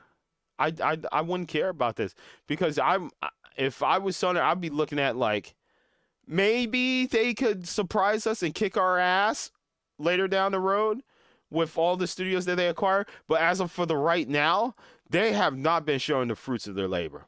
They have not. Microsoft just has not been stepping it up, man. We're going to get another Forza. Cool. I mean, cool. The wheels are even rounder. The dirt shoots up even harder. The more amazing. Cool. But, like, they could make a new Banjo. They could make a new Super Lucky's Tale. It's just, like, where are these games at, man? Where is Microsoft's library games? Like, Game Pass is cool. Don't get me wrong. I look at Game Pass, I might find something different in there that I might enjoy. But I look at Game Pass, and it's just like, most of these games I've played on other platforms. You know, it's just like they come out with their 1 or 2 exclusive games, Pentiment, Redfall. You know, it's just like, like Game Pass is just, I guess Game Pass is the only thing carrying Microsoft right now, huh? Hell, just even look at the games for gold. Like, it's like non-existent. The games that come out for that are just like, what? Why this? You know, they could restart everything all over that. Throw Fable 3 back in there, you know? Like, throw Halo 3, the ODST for the people that got a Xbox 360 lay down the road for Game games for gold or whatever. You know, it is what it is. Mercer says, I actually said a guy during the trailer for Talos Principle 2. This reminds me of this game called Talos Principle. And then it said Talos Principle 2, lol. I didn't know they were making a sequel. You see, that was a nice little surprise. I never played the Talos games, but I do own it through Epic. I got it for free, the first one. I've definitely seen it. Like, I've seen like journalists play the game and whatnot on like their YouTube channels and whatnot. Do like, oh, this is quick gameplay of this game or something like that. So yeah, like Pentiment, I never played, but I watched people play Pentiment. And yeah, so yeah, that was a nice surprise for the people that are into the Talos Principle. That was a surprise, but it's not for everyone. That's the thing. I might try it out. That's the thing. I'll give a game a shot. I'll give a new game a shot. But there are just people that are just like, they see a game and they're just like, no. They're like the Drake meme. Like, no, I don't want it. But you haven't even played it. No, cooties. I don't want it. Like, they don't even give a game a shot, man. How many games on this channel that I've given shots and shots that I shouldn't have given to? But I end up enjoying the experience, man. Lots of games. Like Young Souls. Young Souls is a game that I was just like, oh, this is Game Pass game. It says 2-player co-op. Unfortunately, Tommy was not interested in playing it, but it is what it is. So I ended up playing. I think it was like local co-op only too. It was like whatever. So I ended up playing it. It was a roguelike game, and I ended up really enjoying it. I think it ended up on my game of the year list. So, like, you never know, man. That's what I love about Game Pass. You never know what you might find. Mercer says Sony seems to be more efficient at getting out releases without sacrificing quality. Thank you. Exactly. Like, Deathloop came out, it worked, it ran. Ghostwire came out, it worked, it ran. I don't get it, man. And these are, keep in mind, third party, but timed exclusives, and they work. But even their first party, like, goodness gracious, like Horizon. I think I only had one crash in Horizon. I think I broke the game somehow. Was that a fault of the game? Probably not. I tend to find ways to break games. I almost did it with Tears of the Kingdom, going in a tree. I dropped that frame. I got that frame. I think I got that frame rate down to 5 frames per second. Yeah. So yeah, I mean, I'll find a way to break a game. Oh, that's totally fine. But yeah, like, it is what it is, man. Especially Insomniac. Those guys are wizards. Yeah, dude. Insomniac, Ghost of Tsushima. So, all right. So back to this. Actually, let's get back to this. So I said Sony been announcing console exclusives for years. This person says, I know, bro, it's one game a year since 2018. I'm not talking paid exclusive. I'm talking first party studio. And that's the thing. First party studio, like Sony, it's like with Ratchet and Clank, it's when I think, see, that's the thing about Sony, is that I even me myself forget what Sony's exclusives are. Because don't you remember back in the PlayStation days, Crash Bandicoot used to be exclusive to Sony, Spyro used to be exclusive. There are games that used to be exclusive. Sly Cooper. Man, I don't know. I'm trying to think, what are actual first party exclusives? I'm just thinking, like, okay, we got God of War, we got Horizon, we got Killzone, we got Gran Turismo, we got Ratchet and Clank, Demon's Soul,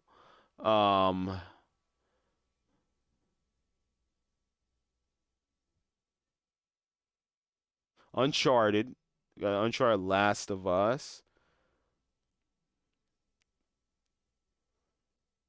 Infamous.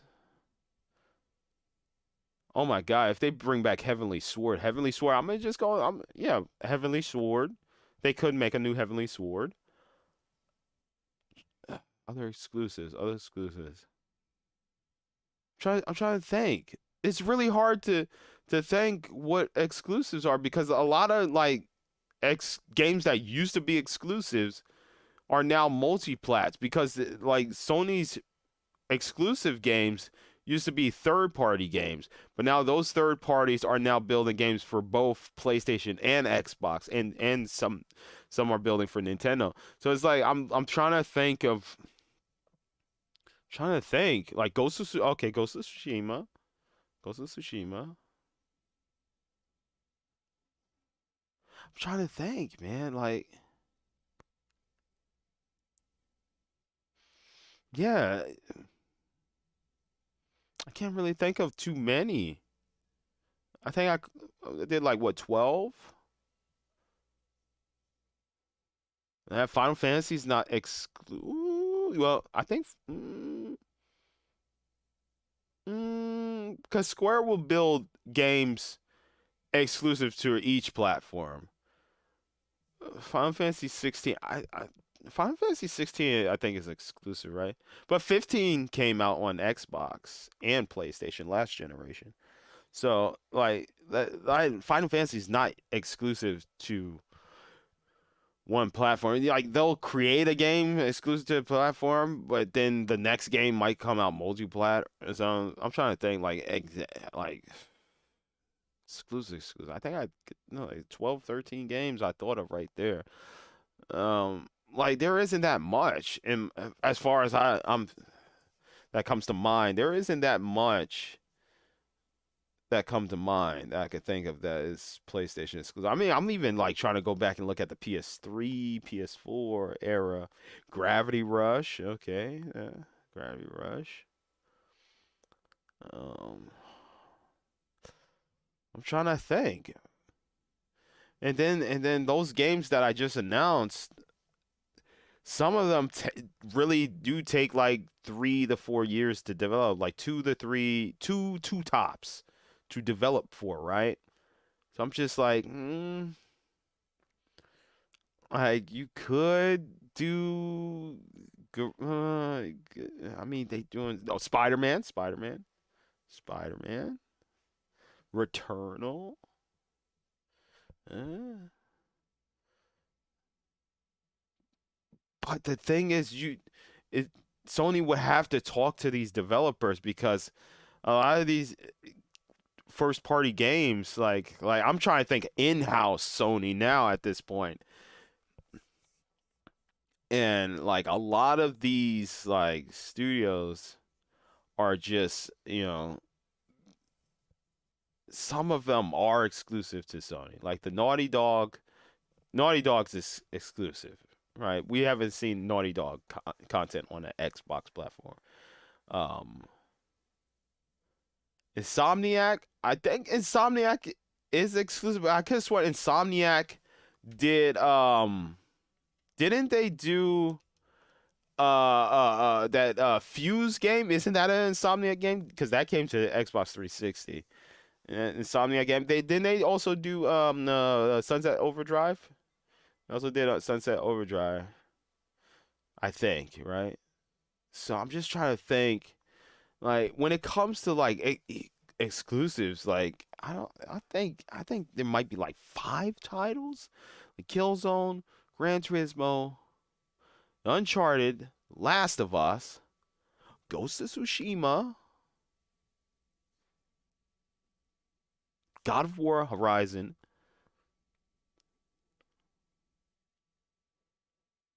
Gravity Rush, or did I say Killzone? I think I said Killzone, right? Yeah, I think I said Infamous. So yeah, they got at least 10 or so games that they could push out. But I digress, man. Like it's just like uh, it's just not a thing that's gonna happen. We're gonna probably see 2 exclusives, 2 to 3 a year, 3 tops a year from Sony. That's it.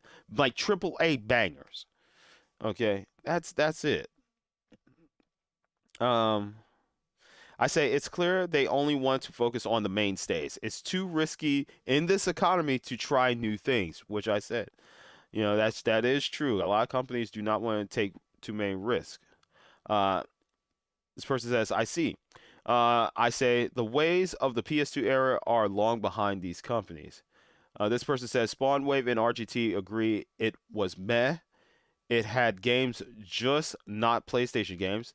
I'm not hating. I'm very disappointed. All this time they had to show some big new games. Oh well, starting Summer Game Fest off with the snooze button. That's very unfortunate. And I said, and now I start to get into the what do you want? What could they do to improve? And I here we go. I said, uh, what were your expectations for the PlayStation Showcase? Question mark. What would have been what would have made it better? Question mark and then pondering uh emoji. This person says you liked it because you got rid of your PS5. You could do without one for 2 more years. The rate Sony is going. Oh, okay. Okay. I said, so you didn't watch my reaction. Smiley face. This person responds, something to look forward to, anything. All the games were GAAS, games as a live service. Live service, multi-platform, CGI trailers with no gameplay, no release dates, not even Spider-Man. Uh, and nah, I was disgusted, said this person. So, like I said, even when it comes to the CGI scene, you also have to think like, especially like with Metal Gear Solid. I was like, dude, okay, this is what the game could actually look like because look how good MGS5 looked, and the way this technology nowadays, like the actual cutscenes are actual in-game cutscenes. So I got super excited for that because I know that Metal Gear could look as good as that trailer. That CGI quotation marks. I don't know. It could be, it could not be. It could be in game. Uh, and I said again, you're avoiding the question. What do you want to see next time? It's topic for discussion for tonight's stream, which I'm doing right now. Uh, this person says something from all first party studios, any studio from 2020 and before. Ghost of Tsushima 2 or New Infamous, Twisted Metal to go alongside the TV show. Castlevania CGI would have been better than Metal Gear Metal Gear CGI. I don't think so. This person's take. Release date, Naughty Dog, anything. They had nothing new from their Top Guns, nothing. So the only two things I would say that I agree with this person on is the infamous and twisted metal take. I think yeah, having a and that was the thing that people said about Nintendo is that they should have had like a Mario game to coincide with the movie. But even despite that, the movie still came out and it sold like hotcakes. So it is what it is. But I think with the new Twisted Metal thing, yeah, I would have liked to see Anthony Mackie talk more about the show and stuff like that. But that could come later down the road. It's totally fine. They could go ahead and announce a game later down the road. Maybe when the first episode airs, maybe at the credits to be like, and here, if you enjoyed our first episode of Metal was Twisted Metal, why not check this trailer out for our new upcoming game?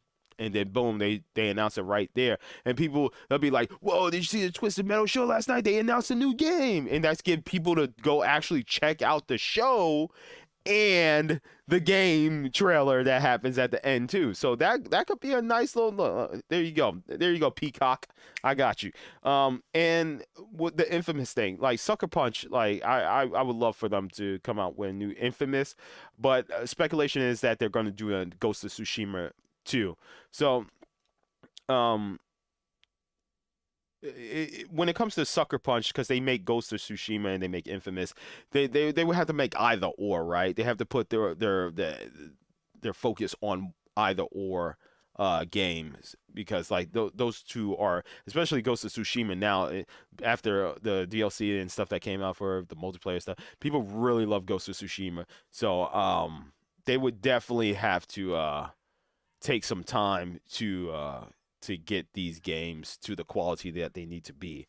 And as far as this person said, they had nothing new from their Top Guns, nothing. Like there are like Spider-Man. I think is the big like one Sony focused game from this showcase, and then everything else, like even Metal Gear Solid, which should have been exclusive, is also coming to that's coming to Xbox. There was a good slew of third-party games here. And it was a huge announcement. If you're not like me or him or her or them, that do this type of stuff that follows games media, follow these journalists like I do, like on Twitter and stuff like that. You're just not gonna have the information, you know, to know to expect what to expect, to possibly expect at these showcases. Like Metal Gear Solid, because I listened to Jeff Grubb's morning game mess, I follow people on Twitter. I knew that a lot of people were saying Metal Gear Solid is going to be announced at this showcase. What happened? Metal Gear Solid was announced. There are people even like me that knew about it that was still super surprised to see it.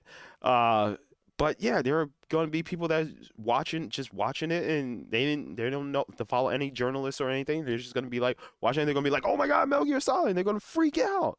So because we're in the know, it's kind of less, impactful towards us when we see it actually announced, because we're like, yeah, we known about this. There was speculation about it. But for the average person that's just like, oh, Sony's doing a showcase, and they see that, they're like, oh my God, new Metal Gear Solid. Whoa. So it is what it is, man.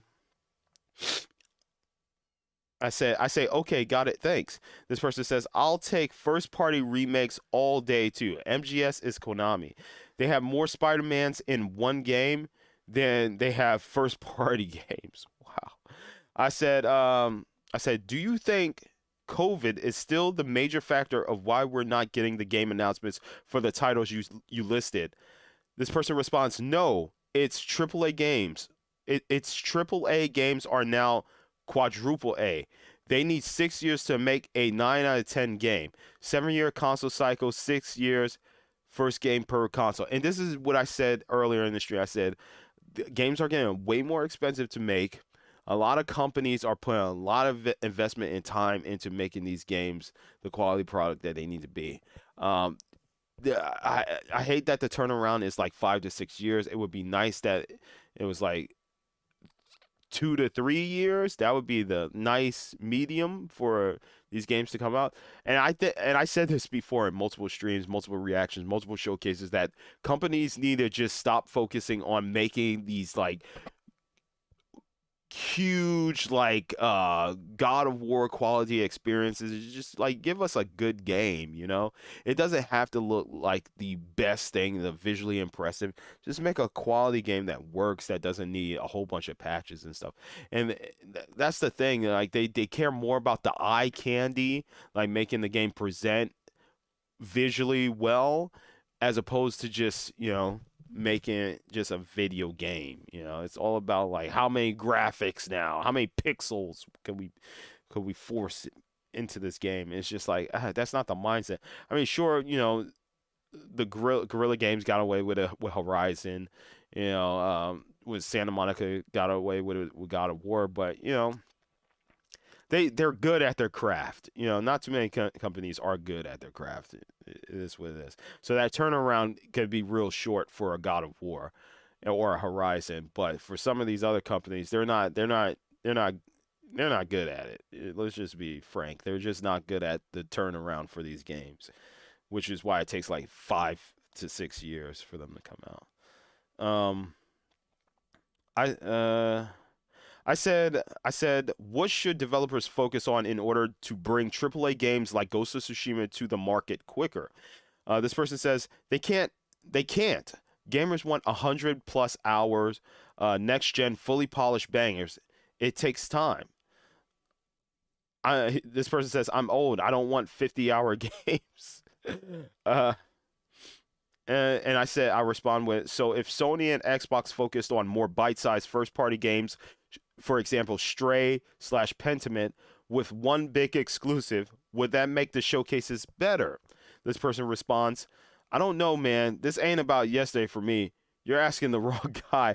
I'm just saying, Sony been sitting on their hands for a minute. They dropped their load last year, but they were all games that got delayed from the year before. I respond, what was the one game that piqued your interest besides Spider-Man that was shown? This person says, only game worth a salt was the Souls like, but I can't get legit hype for those anymore. Everyone is making one now. They announced one 2 years ago. Stellar Blade. Where's that bad boy at? Um, Marlon going in to, and he is a Sony stan. I respond, I really didn't think it was that bad. Just my opinion though. And this person says, nah, you're good. I just can't give Sony a pass no more. They are the wrestler you want to win the belt so bad, but once they have the belt, you're like, this run is a arse. Get the belt off him now. And there we go. I thought that was a good discussion because I got the take of two people, you know, that are definitely interested in different games that I'm interested in, and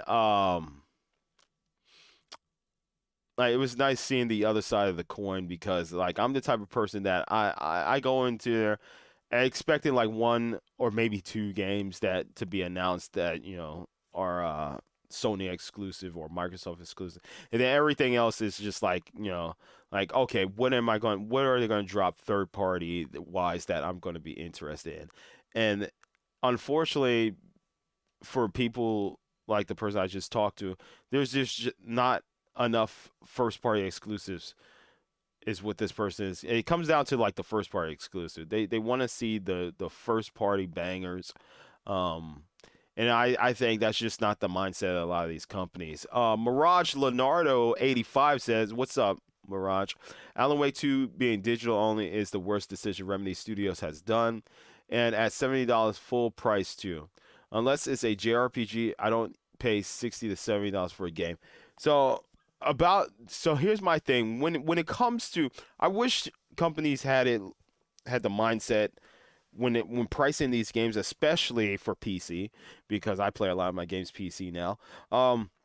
It used to be back in the days, back when I worked at GameStop, the physical version of the game would come out for like PS4, Xbox, or Xbox One, and the game would be $60, whereas the PC version would be like $10 cheaper. It would be like at the least $40 to $50. And nowadays, it's just like everything is coinciding with the console version. Like you're paying $70 for a digital version, and you don't have the cardboard box or the plastic box case to put on your shelf. And I think the reason why, and they look at it this way, they the reason why they're charging the same value is because you are getting the same experience. Technically, you are getting the same experience, but you just don't have that physical disc in your hand. And keep in mind, like I said earlier, I think at this point in this stage in video games, it's pointless buying physical media. It really is because, like I said earlier, every game there's only like one or maybe two big games that come out a year that don't need a patch. Every game under the sun nowadays needs a day one patch, or like Jedi Survivor needs a patch to fix the patch that they just patched, which broke the game even more. It's just like the era we live in as far as preservation for games is not like how it was before. I think we saw signs of that when the Xbox One came out and the PS4 started seeing that a little bit because Microsoft was already talking about your disc is going to have a special unique code that's tied to your console, and if you want to trade it, they have to pay. You have to pay this $5 fee or something to release the serial code and stuff. It was just like they were already getting to this point, but yeah, it's just like the games that come out are not complete experiences. Like they're either adding content later, Halo Infinite, you know, or they're just incomplete, buggy messes like Redfall. because the Redfall, tell you the truth, needed more time to cook in the oven. But then it was meant to be an always online game similar to Back for Blood. But then that needed the patch to make it so that you could play offline. It's just like everything just need patch, patch, patch. Call of Duty is a fine example of that.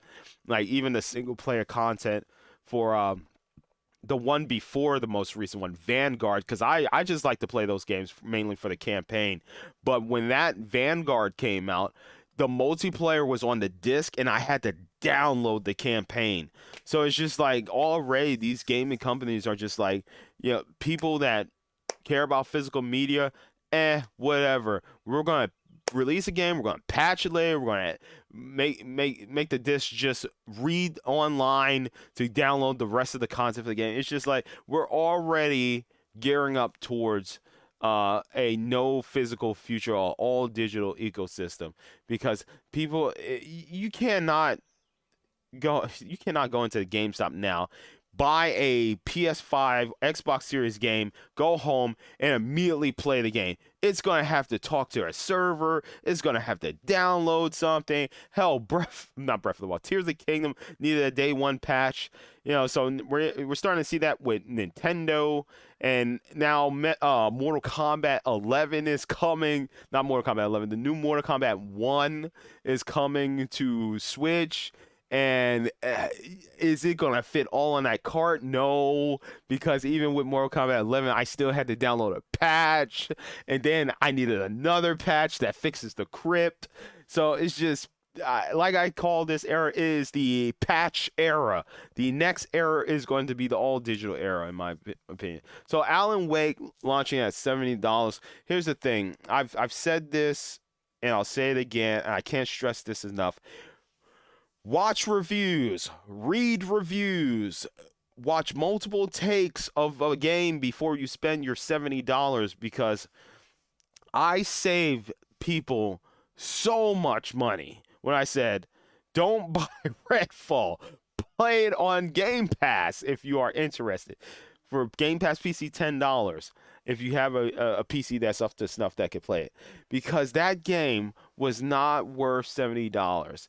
I did Star Wars Jedi Survivor, and people said, they responded to me in comments and stuff like that, saying, thanks for showing the gameplay, dude.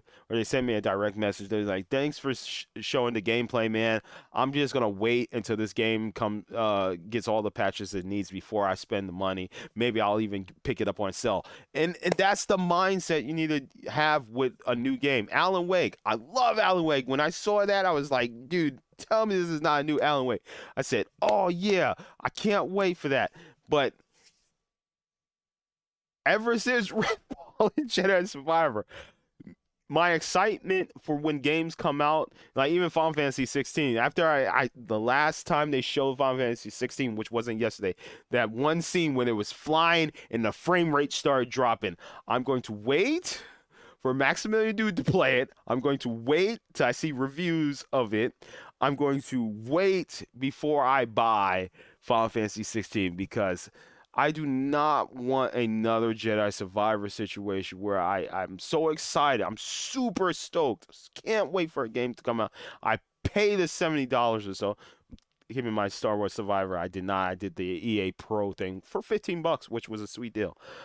And I played that game, and it was fine. The frame rate was a problem. I was like, the game's playable. Patch comes out, I crash 7 to 8 times, and then I get to the end. I beat the final boss first try.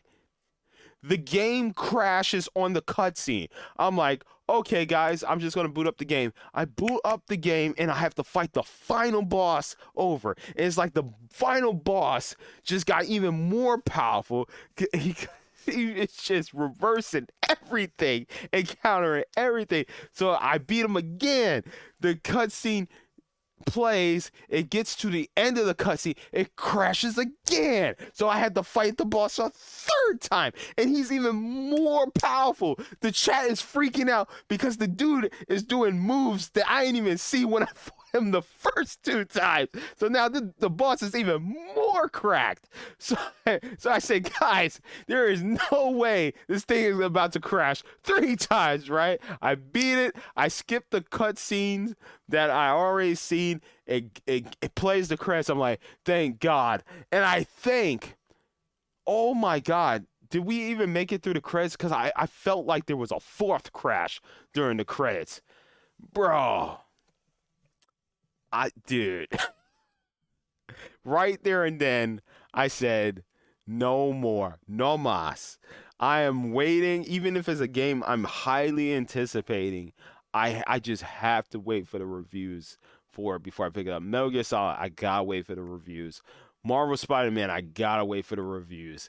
You know, I have to. There's no excuse to not do a little bit of research. A lot of these reviewers don't even put like the actual gameplay spoilers in their reviews. Hell, you could just play a video, listen to it in the background, not actually look at the screen, and just like hear their thoughts and stuff on a game. Because now, especially now, and this has been showing ever since all these games started increasing to $70, this has shown that a lot of people are now waiting for reviews, and they're taking their time, they're doing their research, and then they're picking up a game if it's worth their money.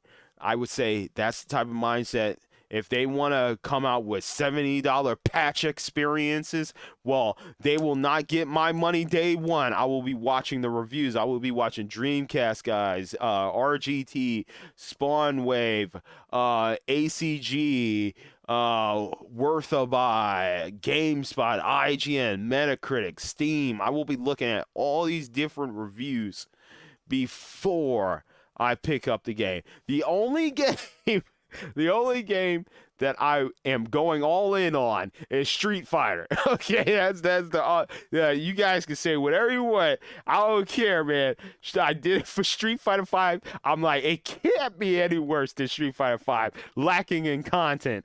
So after playing the demos and the betas of Street Fighter 5, I could say wholeheartedly that I feel that game's going to come out. It's going to be a complete experience. It's going to have the online. It's going to have the offline content. It's just going to. I have faith in Capcom with Street Fighter 6, and hopefully, it is good because like Capcom Fighting Collection. I was just like so stoked to be able to play Darkstalkers and stuff, and then like the online was pretty solid. People's internet was whack. I was LAN corded in on my Switch, but I was able to get some decent matches and stuff on there. It was really cool. I liked it, man. There was a lot of content in there, single player stuff, art gallery, music. They have the system where you could say these are the games I don't want to play. These are all the games I do want to play, and they'll search for people playing those games, and you can get in matches. So like Capcom has been doing good work. They've been doing good work. Horizon, not Horizon. Monster Hunter Rise, which I played. They're doing good work. They're doing good work, so I could trust them. I'll get Street Fighter 6, but that is the last game. Like even Final Fantasy, I will wait for the reviews. There's no point. There is literally no point. Mercer says Alan Wake 2 looks interesting. Been meaning to play the first game and also Control. Ooh, dude, yes, Mercer. When are you playing Control? Because I never played Control, and I heard so many good things about Control. We should both start playing Control around the same time because I have it on PC through the Epic Game Store, so I could play Control. I heard that game is freaking awesome. So we should both play it around the same time so we could both talk about it. I think that would be pretty cool. Alan Wake, I loved the original Alan Wake. I didn't play the American Nightmare one. I should probably do that, but whatever. I might watch somebody do a playthrough of it. But yeah, I love Alan Wake. I love that one, and if it's anything like the first one, but better, graphically impressive as we see it with a lot of games now, and I'll be super stoked for it. But that's another game review only. Review. Everything is reviews. Everything's reviews. Mirage says, I mean, it took them 12 years just for Ubisoft to bring back Scott Pilgrim the game and partner up with Limited Run to do physical, which I do have like the limited edition, one that comes with the cool things in it. Not the stage one. It was the edition underneath that one. Yeah, I love that game. I should do a replay through of that. Uh, limited run to do a physical copy after it was delisted back in 2013. I still have a PlayStation with the original on there. Mirage also says Final Fantasy 15. I traded in after I beat it. Dude, Final Fantasy 15, despite people disliking it, I enjoyed the hell out of it. And then I played all the DLC except for I think it's Arwen's DLC, because I heard it's not even like actual like gameplay DLC. It's more like a story like book type thing. I don't know. I heard there was like little to no gameplay in the Arwen one, and that it was not worth it. And it wasn't a part of the season pass, so you had to buy it separately or something like that. And I was just like, nah, I'll just watch a YouTube video. But I played all the DLC besides that one. I love that game, man. Noctis, Prompto is my favorite character. And I love when Iggy says, I developed a new recipe. Anyways, Gladdy, he's a big guy. If they're making, Mirage also says, if they're making Snake Eater, I'm curious if MGS4 will be next. I wish they would redo MGS5 because there was a lot of cut content from it, but they'll never do it, and a lot of plot holes. I wouldn't say never. I wouldn't say never. I mean, Konami is now getting back in the swing of games. They tested the market with a couple of games that they released not too long ago.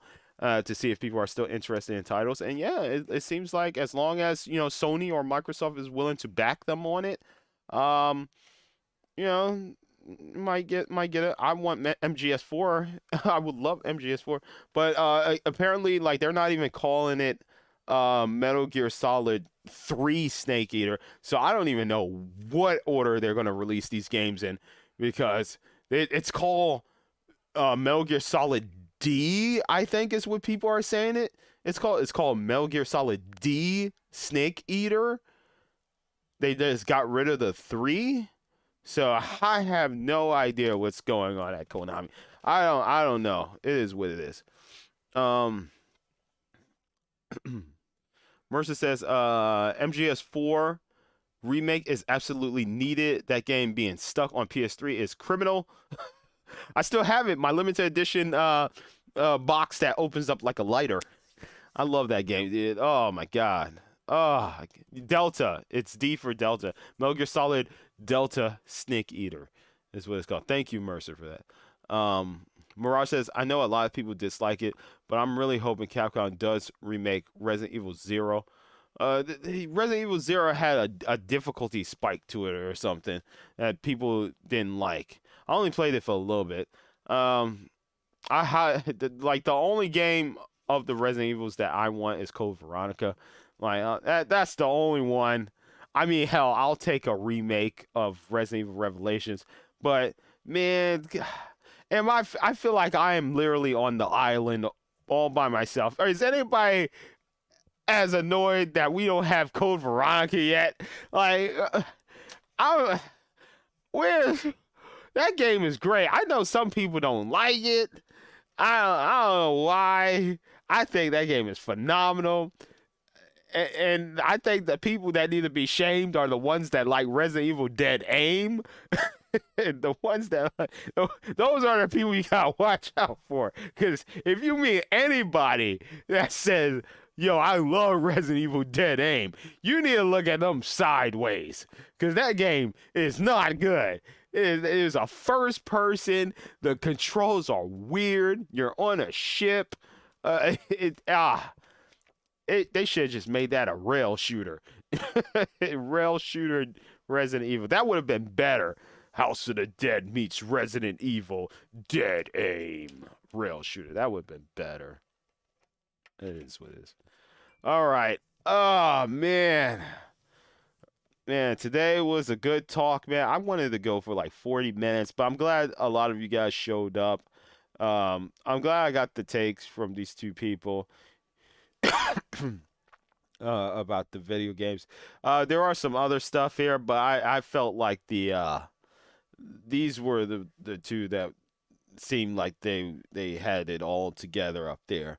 there are some people that are just like a little excessive. Like, why the f is they showing Spider Man when they could be showing Wolverine? Like, we already know Spider Man's coming. I'm just like, this is just a hot take. I don't even want to deal with, you know. So we're not even gonna talk about those. It's like, oh, a bunch of indie games, and first person garbage. I'm just like, oh wow, this is not the type of person I want to talk to right now. So I'm not even gonna waste you guys' time with that, but it is what it is, man. I think in looking back at it, looking at everything that was announced, I think this showcase was an 8 out of 10. I'm not gonna fight anybody about this. I think that if you didn't like it, you just there. I cannot believe there was nothing there for you that piqued your interest. I think you need to open up your heart to more games. I don't know. I don't know, man. Like there is a plethora of games. If you cannot find a single game in this showcase that you're like, whoa, I might want to try that. That looks interesting. Maybe I'll give that a shot when it comes out. Then what are you doing? Why are you even watching these showcases? You're watching it just for Silk Song. You're watching it just for Wolverine, and then the game doesn't get announced. Like I watched it because there was speculation on. Well, I watch it because I like to see get new games or additional stuff for games that are already coming out or already out. But yeah, like Apex Escape was a rumor. It's what it is. And that's another thing too. Like if we take a look at this showcase compared to ones that we had in the past during stay-at-home times. Um, back in like 2022, late 2021, a lot of the showcases were of games that are already out. So it was like DLC. This is like a DLC showcase, people were saying. Like, it's just DLC for this game that's already out. Oh, why are we seeing that? Why are we not seeing new games or stuff like that? You know, I think this showcase is way better than that, man, because at least there was new game announcements. Uh, there was confirmations for games like Metal Gear Solid, you know. Um, and there was a little bit of something old that's coming out, you know, like Spider-Man, like which we've seen plenty of at by this time now. Um, so I think there was a mixture for like new, old, and stuff, and compared to those showcases back then, which some people scored really high. Keep in mind, uh, like how is this worse than that? Which that just does not make any sense to me. It really doesn't.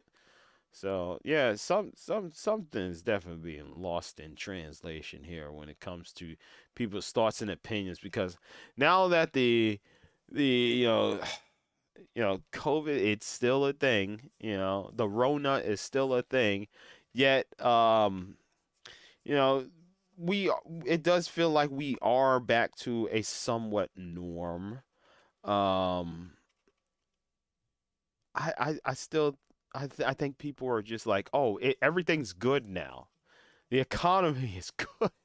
They're like people's well-beings are good. So now bangers need to come out. And I think that's the wrong mindset, man. I think that is the wrong mindset. That is not what it is, man. The Rona is still out there. You know, there's a lot of layoffs from companies. There's a lot of companies looking at layoffs and being like, yeah, here's our opportunity to get rid of people. You know, so yeah,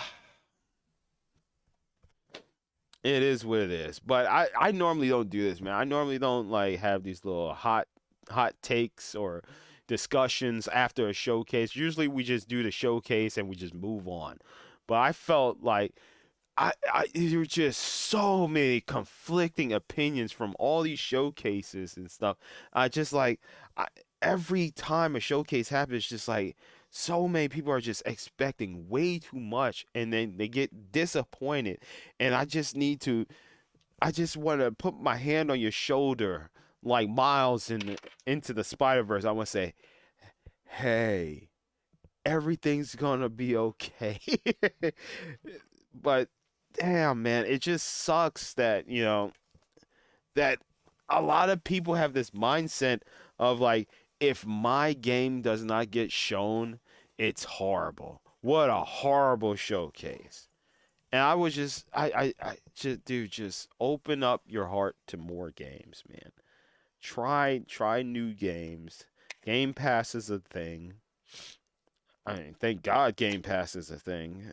Because I don't, dude, where would Microsoft be right now if they didn't have Game Pass? I feel like Game Pass is really holding them up. Like, that's, if anything, like when people ask me, what do you think of the state of Microsoft? I'm like, yo, Game Pass is lit.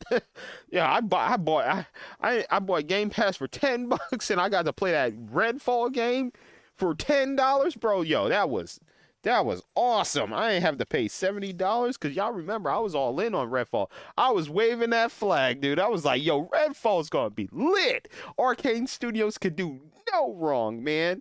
It's gonna be straight fire. And then it comes out and it's not even that the game was buggy and the frame rate was bad.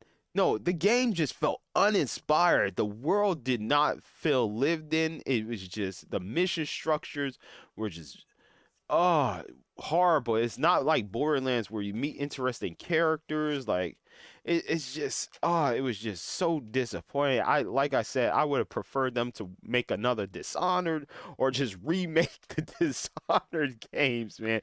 Because I felt like Redfall was a huge that's probably my most disappointing game of 2023. A game that a lot of people was like, vampire shooter, what even is the game? And people were like, I didn't know what the game is. And then they was like, yo, it's like Far Cry. I'm like, what? It's like Far Cry. I love Far Cry. Oh man, which Far Cry? It's like Far Cry 2. Oh, I love Far Cry 2. And then it comes out, I'm like, where is the Far Cry elements of the game? Where is the game itself? I feel like this game has no life in it. You know? Man, that has to be the biggest hustle of 2023 was try to get people to buy that game, and then you had a premium edition, which I was gonna buy for $100. Something just in me said, you know what? Let me just play it on Game Pass because I like that would tell you the truth. If that game was actually lit when I played on Game Pass, I would have did the same thing what I did with most games that I play on Game Pass, like Hi-Fi Rush. I would have bought it on Steam. But after playing that, dude, I was like, nah, man, this ain't the one. This ain't the one. That was disappointing. Angry Joe just dropped his review of it. Real quick, I want to look at the poll because we did a poll. We did a poll. We did a poll, man. To see what you guys think of the PlayStation Showcase. So let's yeah. If you're not subscribed to the channel, definitely subscribe to the channel with the notifications bell turned on because I like to do, like little topics and stuff like this, impromptu, discussions and whatnot. And yeah, we talked about we did a poll. We did a straight up poll for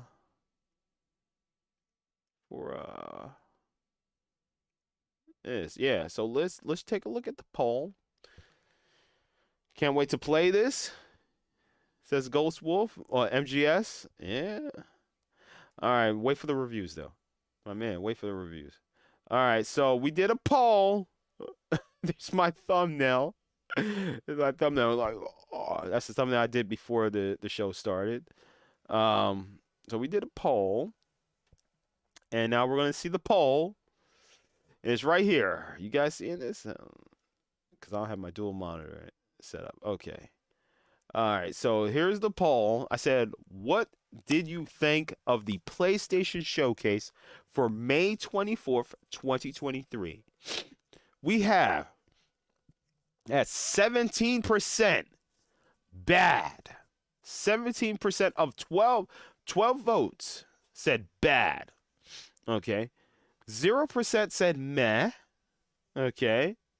8% said it's okay. 42% said great. Okay.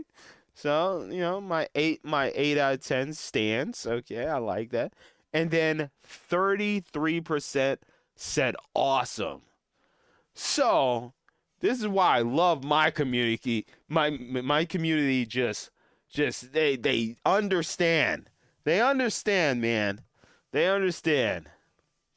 And so sure I have some people in there that, there wasn't anything there for them, but the majority of the votes here on my channel was like awesome and great. Because my viewers understand, because I'm not just a one-trick pony over here, baby. I play all different types of games, okay? You know, so when you subscribe to my channel, don't expect me to be a Call of Duty streamer, a Fortnite streamer, a Minecraft streamer. No, I'm not that. I play a lot of games. And my community loves variety. So the ones that said awesome and great are people that they found something. They found one game, maybe two games from the showcase that they enjoyed. They go into it with a mindset of is there anything here that I'm interested in? The ones that said awesome probably was the ones that were waiting for Spider-Man, possibly. Or it could be some people that would say great. They're like, yeah, I'd like to see more Spider-Man, but it could have showed more. It could have showed more other things, and it'd be great. I'm sure Pat is one of the 33%, but yeah. But then there are some that was like, yeah, it's alright, it's alright. I didn't jump out of my seat. There was no meh. There was 17% that was like it was bad. It's just bad. It was horrible. Could be an Xbox fanboy. I don't know. It probably was like, all these PlayStation games.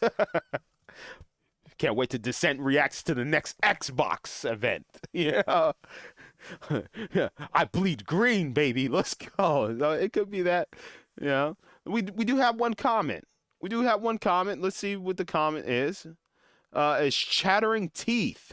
Chattering Teeth says that Spider-Man 2 reveal was nuts. And dude, that's how much I did not know about this event. I did not know that it was going to be almost nearly 2 hours or so of a showcase. I thought it was going to be the state of play 40 minutes. When they showed MGS, I was like, oh, it's over. And then they showed more games. They showed Alan Wake. I was like, what? Okay, that's it. And then they showed more stuff. They showed Street Fighter. I was like, they can't just end on more Street Fighter. Then they showed these little bite-sized games. I was like, there's no way they end on that. Then they showed VR. I was like, oh my God, there is no way they end on VR. And then they showed more stuff and more stuff. And then they said Spider-Man. I was like, that has to be it. And there's nothing else. That has to be. And then it finally ended. It was clocked in at almost 2 hours. I was like, holy spit. What a showcase, man. Dude, Plucky Squire, man. I think that's going to be the game that people sleep on. Don't sleep on Plucky Squire. I think that game's going to be great. Okay? Check it out, man. Look at it. Dude, there's some I'm losing it from MGS, Alan Wake and stuff, but Foam Star, I don't know. Every time I say Foam Star, I think of Destruction All Stars Racing or whatever that game was called. I'm just like, I hope it's not. It's by Square. This is by Square. I forget who Destruction All Stars was by, but the problem with Destruction All Stars is that a lot of people like me that love Vigilante 8 or Twisted Metal, we're so used to being able to shoot things, and rockets and stuff like that. And the thing about Destruction All Stars, it's all about the bumper cars to get your ultimate ability that allows you to shoot projectiles or something like that. And that was the problem with that game. Not enough pew-pewing. Too much bumper carring. And hopefully with this game, Foam Stars, the thing I loved about Splatoon was I didn't have to kill people. I didn't have to go after, the player, unless they were in my lane. If you were in my lane where I need the ink, I have to take you out because you're a problem. Okay. But the game is like the one of the most passive games. People could just not splat each other. We could just be like, yeah, I'm just gonna cover this ink, bada bing, bada boom. We choose to splat each other just cause you're in my territory, you're in my lane. I want to win. But Foam Stars, I hope it focuses more on the environment than the actual. I'm looking at my brother staring at me. What? What's up, man? Um, um, I'm more interested in what type of environmental stuff Foam Star does. That's why I'm kind of like, because I love Splatoon, I'm like, yes, finally, no more chibi looking characters. It's like Smite looking characters. I'm like, let's go. Okay. I love Splatoon. I love it so much. I wish the characters would grow up. Apparently, a lot of them are older than they look. But it's just, yeah, I want to create like a character with a beard. I want facial features. Um, it's crazy because the Gramps in Splatoon has a beard. I'm like, I can't wait for my inkling to hit puberty so I can have a beard. Apparently my character's like 28 or something in Splatoon. Uh, I don't get it, man. I don't get the whole. Are they kids or are they not kids? Some people say they're kids, but then Marina and Pearl, they're in their like mid 20s. I'm like, what? So, like Foam Stars, man. I hope there's like some good customization. Maybe I could create my character, even if I can't. Hopefully, the characters that there are in there, I could create them to my likeness. But yeah, man, I hope Foam Stars focuses more on the environmental stuff instead of like actual like attacking people and stuff like that. And if the attacking people is like the focus, it has to be good. It has to be good. We don't even know what the like the goal is per match. We don't know if it's like Splatoon where you gotta ink the map and stuff like that. But I'm hoping it is. I'm hoping PlayStation got their own Splatoon because like that would probably get Nintendo to step up a little bit more with Splatoon. Be like, yo, who out here trying to take our Splatoon players, man? They out there. You know what? We adding beards and mustaches in Splatoon now. Yeah. Yeah, could you imagine like a hub area that's similar to Street Fighter's hub area, like World Tour mode, where I could walk around and actually interact with people and stuff like that? If Foam Stars does something like that, oh my God. Where it's real time and people walking around like PlayStation Home, like that would be so lit. That's another reason why I'm excited for Street Fighter 6. I can't wait to interact with people and be like, yo, I challenge you to Mortal Kombat. Wait, that's a different game. I challenge you to a street fight. I love that. I love it because that was one of the things I saw when we first saw Street Fighter 6, the first trailer where they showed like the world tour stuff. I was like, man, I hope we could just roll up on people and say fight. And then when we got to do that in the demo against like the AI, I was like, oh my God, if we could do this in PvP, that would be so awesome. So I hope that's a thing. I hope that's the thing. Like, do Maximilian Dude and Smug and Punk. People are gonna be like flooding their servers. Be like, yo, I challenge you, Smug. Let's see how much of a beast you really are. Yo, can you imagine people running up on low tier God? Yeah, let's see how low tier he really is. Low tier God is actually really good. You'd be surprised. Don't think that you're on the level just because you've seen some of his matches where he gets frustrated and stuff. Low tier God is actually really good at these fighting games. So don't think that you're actually going to beat him. Because I seen it happen on Capcom Fighting Collection. Like people saw that low tier was super high ranked up there, and people tried to challenge him, and they immediately was like, oh, okay, he's not just a nobody. Because low tier actually plays against like high level players, and he does a good job, man. He does a good job. Some of them he beat, some of them he don't beat. So it is what it is. But they just think he's like actual low tier, and he's not. And you'll be you'll be surprised. But yeah, I just can't wait to see what that world is gonna be like, man. That's gonna be lit. Um.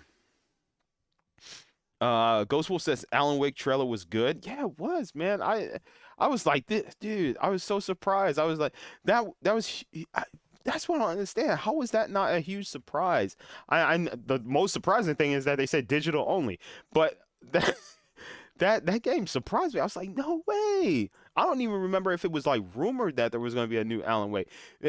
Maybe it was, and it's just something that was rumored a long time ago, and it just escaped me. But when I saw Alan Wake, I was like looking at the trailer. I was like, it sounds like him, guys. It sounds like him, but I need to see like what the title is, and then it's like. The lady was like, "What's your name?" And he just stared. I was like, "No way!" And then that Alan Wake popped up, and I lost it. And I was like, "Dude, I can't wait to because that was a cool game because of the mechanic of using your flashlight to solve puzzles and to take out these little spirits, ghost creatures, things. You like flash your light on them and then you shoot them and stuff, man. And then you get ambushed by a bunch of them, and you got like flashbang them and stuff. That game was so cool, man. So cool. It's such a unique concept on a shooter survival puzzle type thing to it. I just hope it's as creepy as the first one, man. A lot of dark areas. I hope there's like little corridors where something might sneak out and grab you or try to get you. I like that. More instances where like you're walking in the field and all of a sudden one of those big farming rigs starts coming after you and you gotta escape.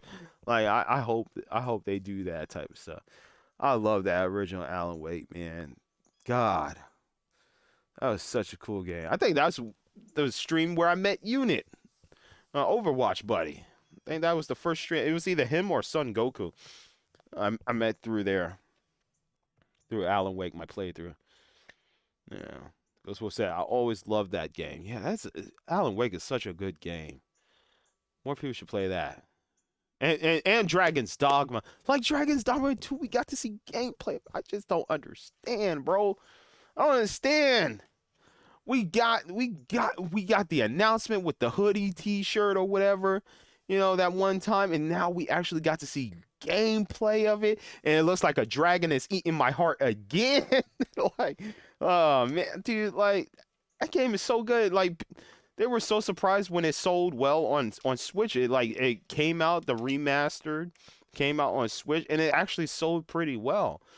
And like people were surprised, like, wow, it's a good game. I was like, yeah, it's your first time playing? Yeah, it's a good game. It's freaking awesome. Now, if you've been waiting for a new Dragon Age, man, yo, play Dragon's Dogma. It's a phenomenal game, man. Dark Arisen. You know, that yeah, man. I don't see how this is anything less than a C. Like, just don't get it. All right, ladies and gentlemen, there may or may not be a stream of Tears of the Kingdom tonight because I didn't get enough sleep last night. I like to go to bed at least by 9 o'clock. So we shall see. Maybe there'll be a stream. Maybe there won't be a stream. But I think this was a good stream today. This was a good stream. I'm glad we got to talk about this stuff, man.